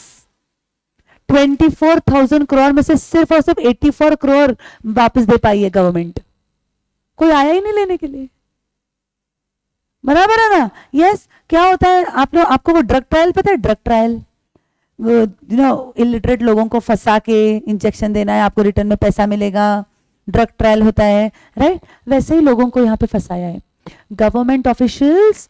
नॉर्थ ईस्ट में, नॉर्दर्न, कहाँ कहाँ नहीं गई लोगों को ढूंढने के लिए और उनका पैसा वापस देने के लिए, कोई है ही नहीं। फिर मजा क्या है मैं आपको बताती हूँ, गवर्नमेंट ने, सेबी ने सहारा ग्रुप को बोला, सुब्रत रॉय को बोला, तो सुन, तूने पैसा दिया लिया है ना, जिससे लिया उसको वापस दे दे, तुझे माफ करते हैं। ओके फिर उसने बोला, पता चल गया कि हमारे पास नहीं है, इनके पास नहीं है, इनकी नियत ही नहीं है वापस देने की। फिर सभी ने क्या बोला, हमको तो डिटेल्स भेज, इन्वेस्टर्स के डिटेल हमको भेज, हम उनको पैसा देंगे वापस। तो ये सहारा ग्रुप ने क्या किया पता है क्या, 127 ट्रक्स, 127 ट्रक्स में पूरे कागज भर दिए और भेज दिया सेबी को, ढूंढ, जो ढूंढना है ढूंढ, मैं देखता हूं क्या ढूंढेगा। ओके फिर अब क्या हुआ, अब पूरे 127 ट्रक्स के पेपर्स चेक कर सकता है क्या कोई, कर सकता है क्या, नहीं। फिर उन्होंने क्या डिसाइड किया, हम टेस्ट चेक करेंगे। जब वो टेस्ट चेक कर रहे थे ना, तो उनके नजर में आया कि यहां पर तो क्या हो रहा है, यस यहां पर तो पूरा की पूरा धोखेधड़ी का केस है। उनको पता चला कि एक्चुअली जिस नाम पे इन्वेस्टर है वो फिक्टिशियस है, सारा की सारा झूठ मूठ का धंधा है यहां पे। तब जाके सुब्रत रॉय पे एक्शन लिया गया। Do you understand? यस। तो ये रोशनलाल यहां पे उसने क्या किया, नहीं तो कोई भी है आज, राइट? अब अगर हम रिलायंस की बात करते हैं तो क्या हम आंखें बंद करके विश्वास करते हैं? कहीं ना कहीं हाँ करते हैं, राइट? तो ऐसा ही हो गया ना यार, second largest employer of the country, कौन भरोसा नहीं करता, कौन पैसा नहीं लगाता, राइट? ये सब है, कौन लोन नहीं देता? कितने ये बैंकर से लोन लेते हैं और रफा दफा हो जाते हैं। ये बैंकों के पैसे, बैंकों के पास पैसे कहां से आते हैं? हमारे तो है, आपके हमारे तो है, हाँ या ना? जिनके पैसे लेके जिनके बैंकों को लूट के लोग भाग जाते हैं, यस, वो एक्चुअली बैंकों का पैसा नहीं है, वो अपना पैसा है। हम आज भी भरोसा करते हैं, हम घर पे नहीं रखते पैसा, बैंकों में रखते हैं। क्यों? घर पे चोरी हो जाएगा, बैंक में सेफ है, और इन्हीं बैंकों को ठग के लोग ले जाते हैं पैसे, बराबर है ना? राइट? यस। तो this is what is the role an auditor can play. समझ में आ रहा है? यस। मेरा बोलने का मेन रीजन यहां पे क्या है, these two cases are the classic examples of the importance what an auditor holds in this today's structure of business. Do you understand? Yes everyone? Okay. तो ये जो कंपनी है, कंपनी में एक्चुअली होता क्या है, कंपनी में कैपिटल मतलब क्या होता है, शेयर कैपिटल, हाँ या ना? Okay yes. पब्लिक अपना पैसा डालती है इस कंपनी में, बट ये कंपनी चलाता कौन है? Okay yes. ये कंपनी चलाता कौन है? मैनेजमेंट। ये कंपनी का पैसा इस्तेमाल कौन करता है? मैनेजमेंट। डिसीजंस कौन लेता है? मैनेजमेंट। मतलब पैसा किसी और का और इस पे रुबाब झाड़ेगा कोई और, हाँ या ना? बराबर है ना? तो हमारा जो ये पैसा है, खून कमाई का पैसा, ये आपने जो वादा किया है वो आप पूरा कर रहे हो या नहीं, ये चेक करने के लिए चाहिए होता है अपना सुपरमैन। और अपना सुपरमैन कौन है? अपना auditor. Do you understand? Now what role an auditor has to play? Okay, आपने देखा होगा कि टैक्सेस की बुक्स इतनी बड़ी बड़ी बड़ी बड़ी होती जाती है, क्यों? अपना कर्मा है वो, बराबर है ना? गवर्नमेंट लॉ बनाती है, हम उसमें से रास्ता निकालते हैं, फिर गवर्नमेंट अमेंडमेंट कर देती है, बराबर है ना? फिर वैसे ही पहले ऑडिटर पे इतनी जिम्मेदारियां नहीं थी, अब तो एक सर्टिफिकेट गलत दिया तो उसको फाइन है। एक सर्टिफिकेट पे अगर साइन कर दिया ना उसने, और वो अगर सर्टिफिकेट गलत रहा, पहले क्या होता था सर्टिफाई करने में इतना कुछ लगता नहीं था, उसके लिए भी अब फाइन है। समझ में आया कि क्यों फिर इतना रिस्पॉन्सिबिलिटी बढ़ता जा रहा है ऑडिटर के ऊपर? कर्मा अगेन, बराबर है कि नहीं? Yes, getting it? This is the reason why the onus of responsibility on auditor has risen to this level in the coming years. Understanding? Okay? Yes. अब ऑडिटर का मेन काम होता है ऑडिट करना, मतलब बुक्स ऑफ अकाउंट्स को check करना। एक मिनट। Okay yes. अब हमने बैकग्राउंड तो चेक कर लिया, देख लिया इंपॉर्टेंस ऑफ ऑडिटर क्या है, प्रैक्टिकल लाइफ की केस स्टडीज देख लिए। अब हम चलते हैं ऑडिट। ऑडिटर क्या करेगा? ऑडिट। तो देखते हैं what is the general meaning of audit. देखते हैं what is the general meaning of audit. Okay yes, general meaning, systematic and independent. Why systematic? क्यों systematic? Come on guys, why systematic? It has to be in a well designed step by step process. हाँ या ना? Yes, it cannot be a haywired thing, right? Haywired procedure नहीं हो सकता. It has to be what? You're going to get time to write. Please focus on the concept. Systematic and independent. क्यों independent? आज अगर रोशन लाल को सहारा के case में बोलने का मौका ही नहीं होता, अगर वो आज एक इंडिपेंडेंट पार्टी नहीं होता, तो क्या वो इस चीज को बता पाता पूरी दुनिया को? So auditor has to be independent. Yes, do understand? उसके ऊपर किसी का भी जोर नहीं होना चाहिए. Okay, yes. आगे, systematic and independent examination. Why examination and not preparation? Come on.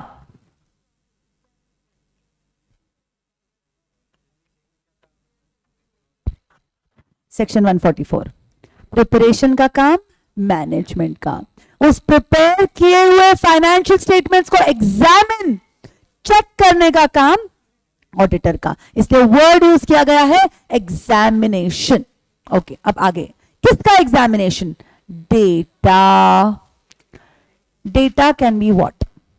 Data can be financial as well as a non-financial. इसका मतलब क्या है दोस्तों?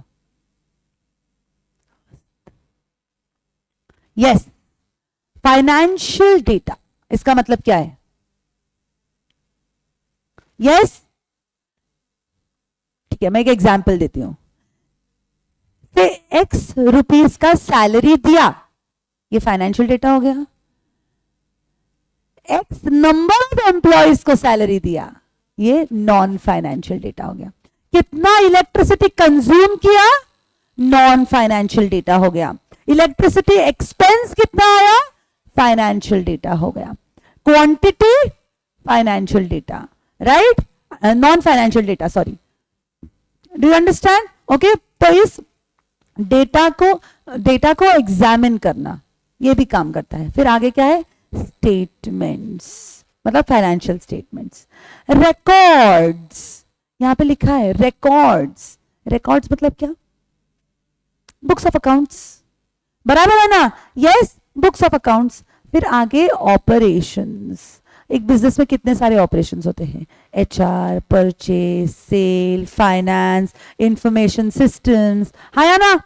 इतने सारे ऑपरेशंस होते हैं. इन ऑपरेशंस को चेक करने, एग्जामिन करने का काम भी जो इंसान करता है उसको ऑडिटर कहा जाता है. समझ में आया? देन परफॉर्मेंस ऑडिट भी किया जाता है, बट वो अपने सिलेबस में नहीं है. See understand? मैंने यहां पे लिखते वक्त यहां पे क्या लिखा है? General definition. क्यों लिखा है यहां पे जनरल डेफिनेशन? एक minute. Yes, general definition.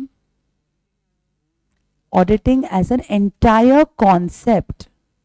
Auditing as an entire concept क्या है वो मुझे यहाँ पे आपको बताना है. बट अपने सिलेबस में सिर्फ और सिर्फ ये वाला ऑडिट है. स्टेटमेंट्स का, फाइनेंशियल स्टेटमेंट का ऑडिट, फाइनेंशियल ऑडिट, जिसको हम एक्सटर्नल ऑडिटर भी बोलते हैं, जिसको हम स्टैट्यूटरी ऑडिटर भी बोलते हैं. समझ में आया? तो अपने को अपने सिलेबस में अभी एक सिर्फ ऐसे ऑडिटर का काम देखना है जो स्टेटमेंट्स को पेरूज करता है. डेटा एग्जामिनेशन का ऑडिटर नहीं, right? Records, operations, performance audit भी आपके सिलेबस में नहीं है, वो फाइनल के सिलेबस में है. समझ में आया? Okay, yes. Of an entity for a stated purpose, बराबर है ना? फॉर अ स्टेटेड पर्पस, कोई पर्पस होता है तभी वो ऑडिटर अपना ऑडिट एग्जामिनेशन करता है उस पर्पस से. अब चलते हैं आगे टाइप्स ऑफ ऑडिट्स की तरफ. What are the different types of audits? देखते हैं. अब audits are basically divided into two parts, as per nature and as per legal requirements. अब देखते हैं पहले as per nature. What is an audit? What are the different types of audit on the basis of nature? सबसे पहला है internal audit. ये internal audit क्या है? समझो बच्चों, बिजनेस को रन करना किसका रिस्पॉन्सिबिलिटी है? मैनेजमेंट का. अलग अलग ऑपरेशंस, अलग अलग डिपार्टमेंट अपना काम ठीक से कर रहे हैं या नहीं कर रहे, ये देखने की जिम्मेदारी किसकी? मैनेजमेंट क्या सोचता है? मैं अपना काम करूं कि सबका काम देखते बैठूं? बराबर है ना. See every department has an SOP, standard operating procedure.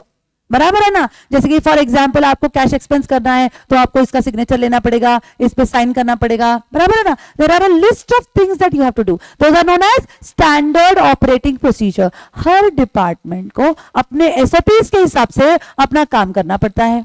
बराबर है. ओके. मैनेजमेंट क्या सोचता है, अरे मैं काम धंधे पे ध्यान दूं कि इस एसओपीज पे ध्यान दूं. समझ में आया. राइट.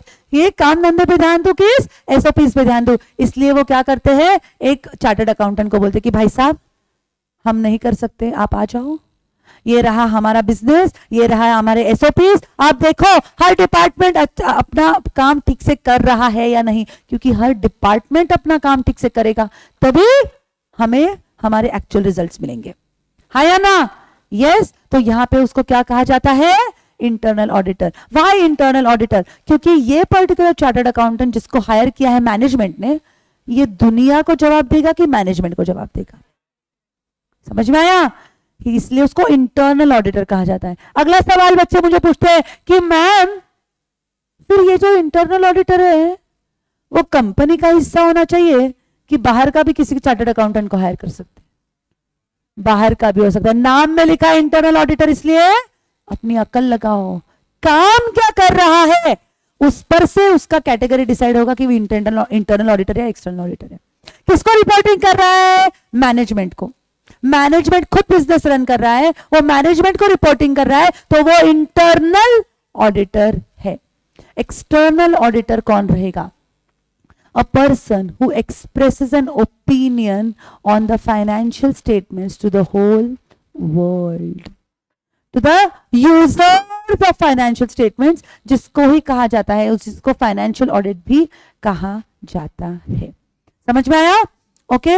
यस. Tax audit. बताओ कौन से सेक्शन के अंडर टैक्स ऑडिट करते हैं. सही जवाब देना, नहीं तो मैं ही बेंच के नीचे छुप जाऊंगी. यस. Come on. इतना सन्नाटा क्यों है, जोर से.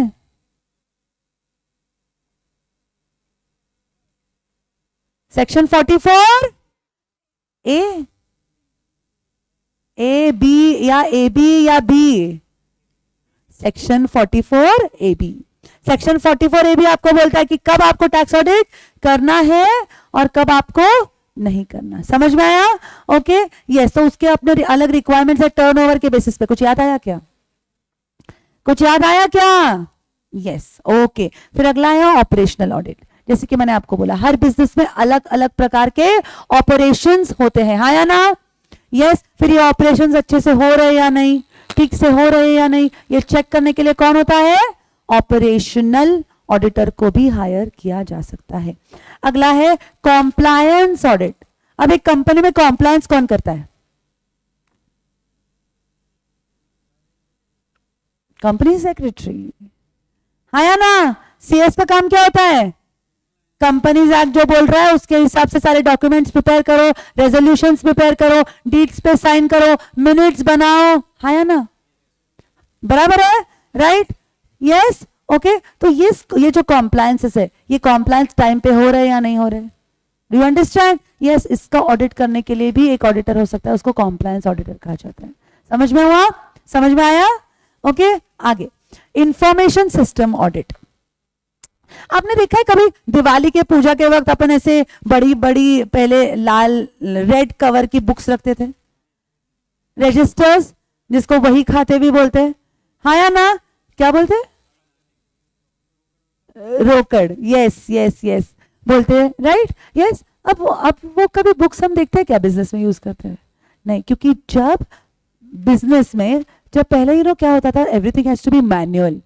हाथ से सब ट्रांजैक्शंस लिखे जाते थे, कितना पैसा आया, कितना पैसा गया, किसको कितना देना है, किससे कितना आना है, सब कुछ मैनुअल होता था. तो वो उस वही खाते बुक में होता था, तो उसको लोग पूछते थे क्योंकि उसमें से लक्ष्मी है ना, पता चलता है अपने को. बराबर है. राइट. पर अब हम क्या करते हैं, सबसे पहले कंप्यूटर ओपन करते हैं. बराबर है ना. राइट. तो अब वो जमाने गए. अब हम पूजा किसकी करते हैं, ग्रीन स्क्रीन की. हाँ या ना. यस. यस और नो. बराबर है. तो इसको बोलते हैं इंफॉर्मेशन सिस्टम. Do understand. मैंने आपको बोला टेक्निकल जार्गन. Right yes. तो यहाँ पे इसको क्या बोलते हैं, जो भी हम पूरा की पूरा बोल सकते हैं कि कंप्यूटराइज्ड वे में जो भी हम क्या कर रहे हैं, बुक्स ऑफ अकाउंट्स मेंटेन कर रहे हैं, उसको किसके बेसिस पे करते हैं, इंफॉर्मेशन सिस्टम के बेसिस पे करते हैं। तो अगर अपना इंफॉर्मेशन सिस्टम ही गार्बेज रहा तो क्या आउट आएगा, garbage, garbage in garbage out. इसलिए इस इंफॉर्मेशन सिस्टम का ऑडिट करना भी जरूरी है, तो उसको कहा जाता है इंफॉर्मेशन सिस्टम ऑडिट, जो डीसा क्वालिफाइड कर सकते हैं। Do you understand? यस। तो ये हो गए different types of audit based on nature. अब आगे legal requirement, legal requirement, statutory audit. Statutory, statute मतलब क्या, लॉज, रूल्स एंड रेगुलेशंस, बराबर है ना। मतलब यहां पे क्या गया कि कंपनीज एक्ट के कुछ रिक्वायरमेंट्स है, तो कंपनीज एक्ट के अंडर, कंपनीज एक्ट क्या है, एक स्टैट्यूट है, उसके अंडर अगर आप ऑडिट करते हो तो वो स्टैट्यूटरी ऑडिट हो गया। Then audit under fiscal laws, जैसे कि मैंने आपको बोला 44AB इनकम टैक्स के अंडर, अब जीएसटी का ऑडिट तो हट गया है, नहीं तो पहले जीएसटी के अंडर भी ऑडिट था सेक्शन 35 के तहत। Okay yes. Then audit under other laws, जैसे कि अगर आप बैंक्स हो तो बैंकिंग रेगुलेशन एक्ट के हिसाब से आपको ऑडिट करना है। अगर आप एलएलपी हो तो एलएलपी एक्ट एप्लीकेबल हो जाएगा। अगर आप कोऑपरेटिव सोसाइटी हो तो कोऑपरेटिव सोसाइटीज एक्ट आपको एप्लीकेबल हो जाएगा। समझ में आ रहा है? Yes everyone? Okay yes. So इसको कहा जाता है स्टैट्यूटरी ऑडिट। अब कंपनीज एक्ट के अंडर आप फाइनेंशियल ऑडिट कर सकते हो, जैसे कि हम अभी कर रहे हैं। ओके और दूसरा क्या है, कॉस्ट ऑडिट। ओके कॉस्ट मतलब फाइनेंशियल ऑडिट में भी ऐसा नहीं है कि आपने नया बिजनेस डाला और ऑडिटर आपके सर पे गल्ले पे आके बैठ गया, नहीं, कुछ लिमिट्स है। अगर आप वो लिमिट्स एक्सीड करते हो तो आपको ऑडिट करना है। समझ में आ रहा है? Okay cost audit, what is cost audit? जब मैन्युफैक्चरिंग करते हैं तो आपको कॉस्ट रिकॉर्ड्स मेंटेन करना पड़ता है, मटेरियल, लेबर, ओवरहेड्स, हाँ या ना? यस। तो उन रिकॉर्ड्स को ऑडिट करना उसको कॉस्ट ऑडिटर होता है, वो सेक्शन 148 के अंडर करते हैं, हम लोग देखेंगे कंपनी ऑडिट में। समझ में आ रहा है? ओके ठीक है, ये तो हो गया स्टैट्यूटरी ऑडिट। अब ये वॉलंटरी ऑडिट क्या है? ये वॉलंटरी ऑडिट क्या है?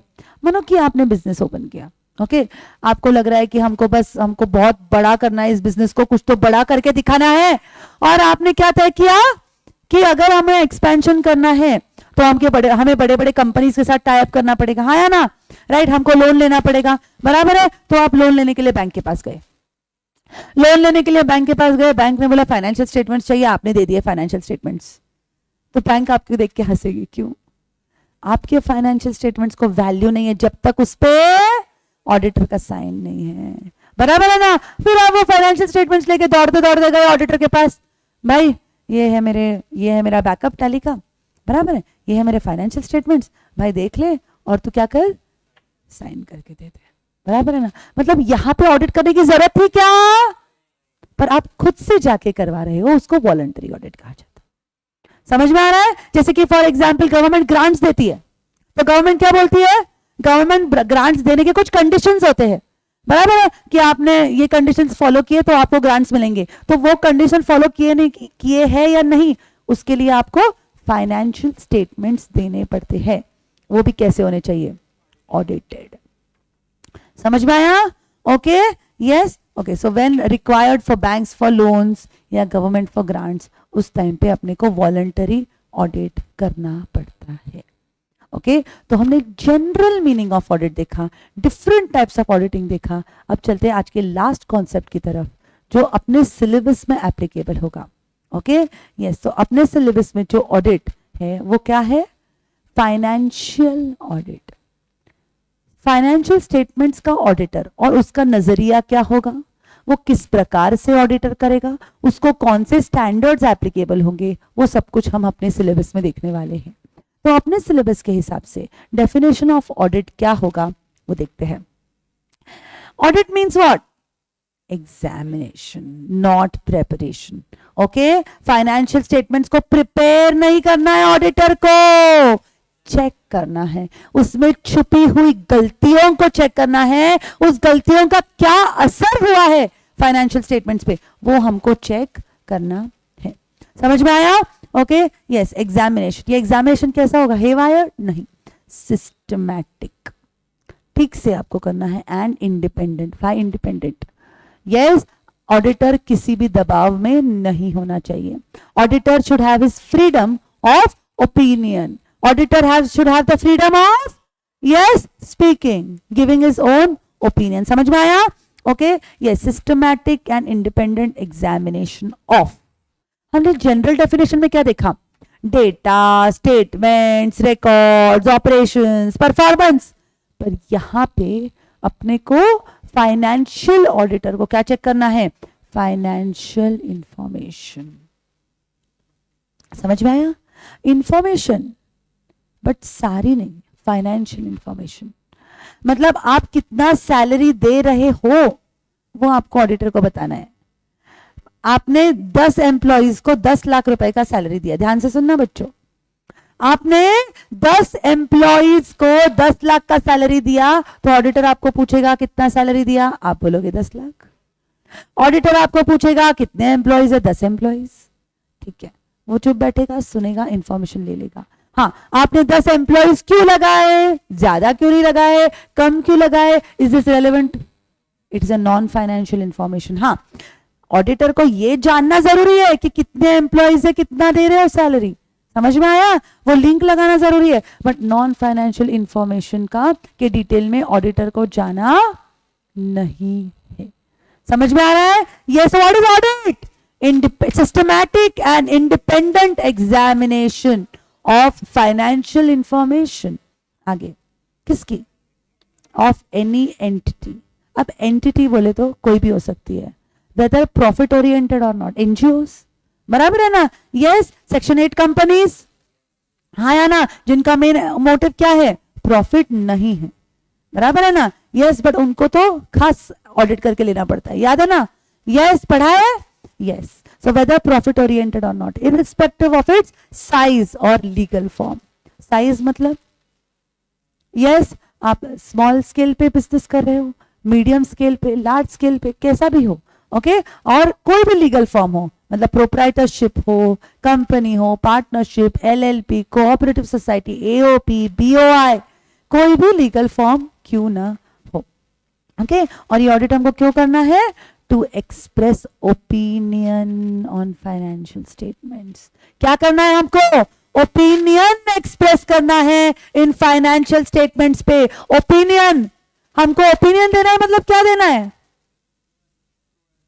ये बुक्स ऑफ अकाउंट्स जो है, ये फाइनेंशियल स्टेटमेंट्स बने हैं बुक्स ऑफ अकाउंट्स पे, बराबर है ना? ये फाइनेंशियल स्टेटमेंट्स करेक्ट है या नहीं, इनमें जो लिखा हुआ है उस पर आप भरोसा कर सकते हो या नहीं, ये ऑडिटर अपने को बताएगा, बराबर है ना? तो मुझे एक सिंपल सी बात बताओ, 365 दिन जो 10 लाख एम्प्लॉइज बैठ के काम कर रहे हैं, वो क्या 2 दिन में 10 लोगों की टीम, 2 दिन नहीं, चलो 15 दिन में 10 लोगों की टीम पूरा की पूरा चेक कर सकती है क्या?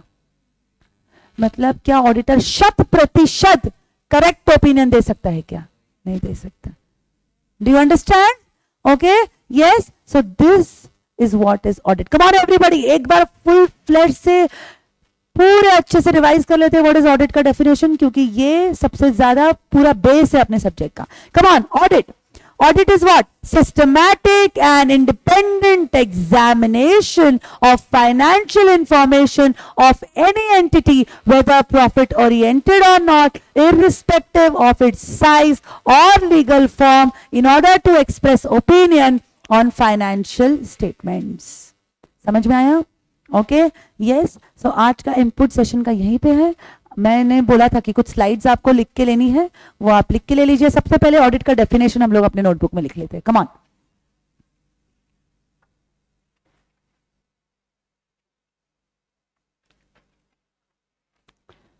यस,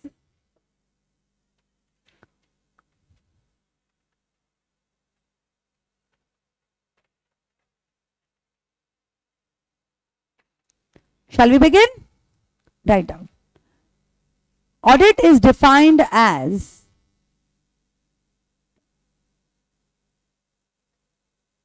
डबल इन्वर्टेड कॉमास में लिखना, systematic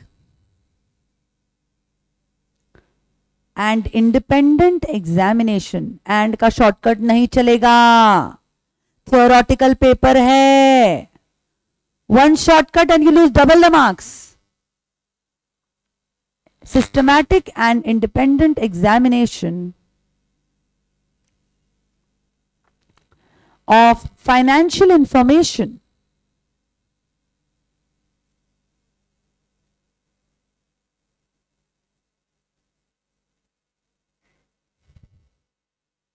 of any entity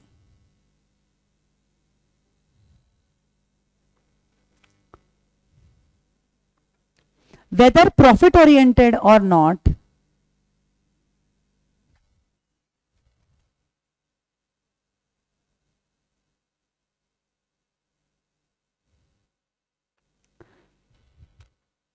irrespective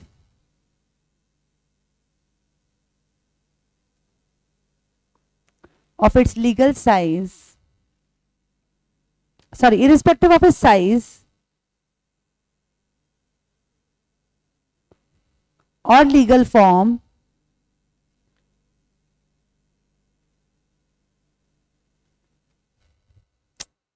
in order to express opinion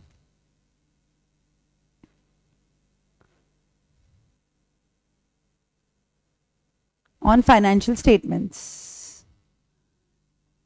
एक मिनट, आप लोगों को स्क्रीन ठीक से दिख रही है? आधी दिख रही है ना? एक ही minute.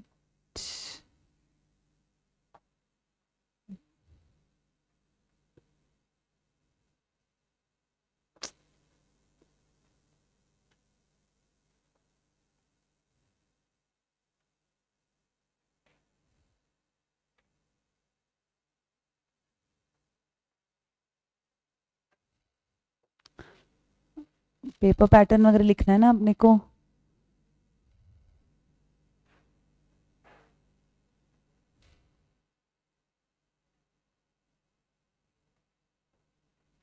Okay, this should be good now. We give it a try. ठीक है, हाँ हो गया. Yes.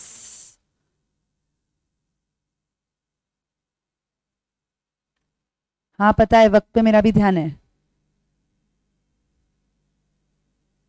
2 ही मिनट दो. क्वेश्चन पेपर पैटर्न सिर्फ लिख लो ना, क्योंकि वो बहुत ज्यादा इंपॉर्टेंट है. Yes, here you are.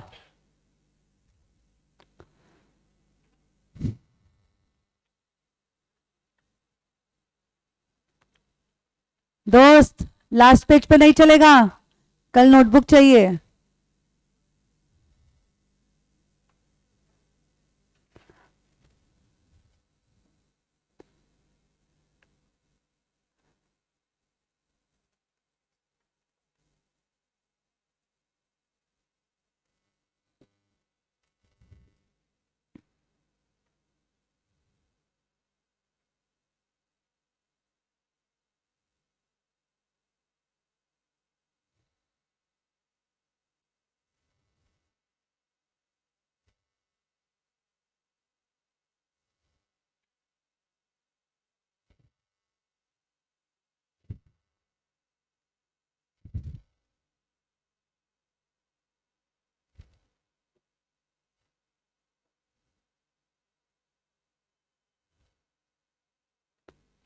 Next slide. Speed speed.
हम्म,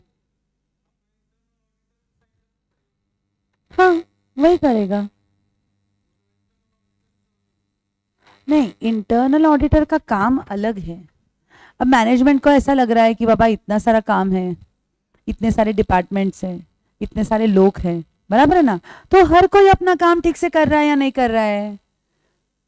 मतलब मैनेजमेंट अपनी सहायता के लिए किसको हायर करती है, इंटरनल ऑडिटर को हायर करती है।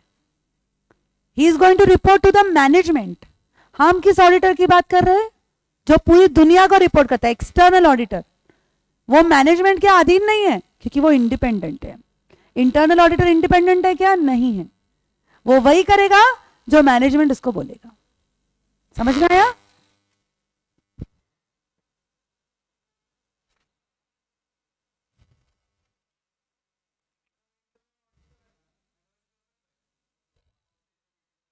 हाँ कर सकता है, उस पर पूरा एक स्टैंडर्ड है कि जैसे हम आगे जाएंगे ना, मैं बताऊंगी आपको। Suppose you are the internal auditor, okay, एक कंपनी है, आप इंटरनल ऑडिटर हो, आपने मैनेजमेंट को बताया, और एक्सटर्नल ऑडिटर मैं हूं, तो मैं आपको पूछ सकती हूँ कि आपने क्या है, आपको कैसा लगता है, ये कंपनी का काम कैसा है, बुक्स ऑफ अकाउंट्स कैसा है। मैं आपके काम का भी रेफर कर सकती हूँ। उसके लिए एक पूरा सेपरेट स्टैंडर्ड है, पूरा ऐसे है स्टैंडर्ड ऑन ऑडिटिंग।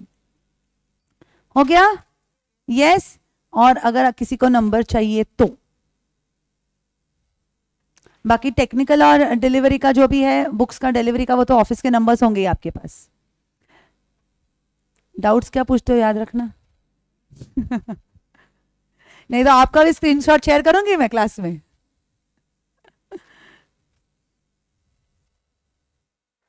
सो मजा आया? अच्छा लग रहा है ऑडिट? चलो बढ़िया है। कल और भी मजा आएगा जब हम टेक्निकल कॉन्सेप्ट्स देखेंगे। Tomorrow session is going to be very interesting. See you all tomorrow same time. Bye bye, take care and keep revising. ठीक है, आज तो पहला सेशन है, रिवाइज करने जैसा कुछ नहीं है, बट फर्स्ट चैप्टर होते ही 2 क्वेश्चंस एवरी डे। ओके, चलो बाय बाय।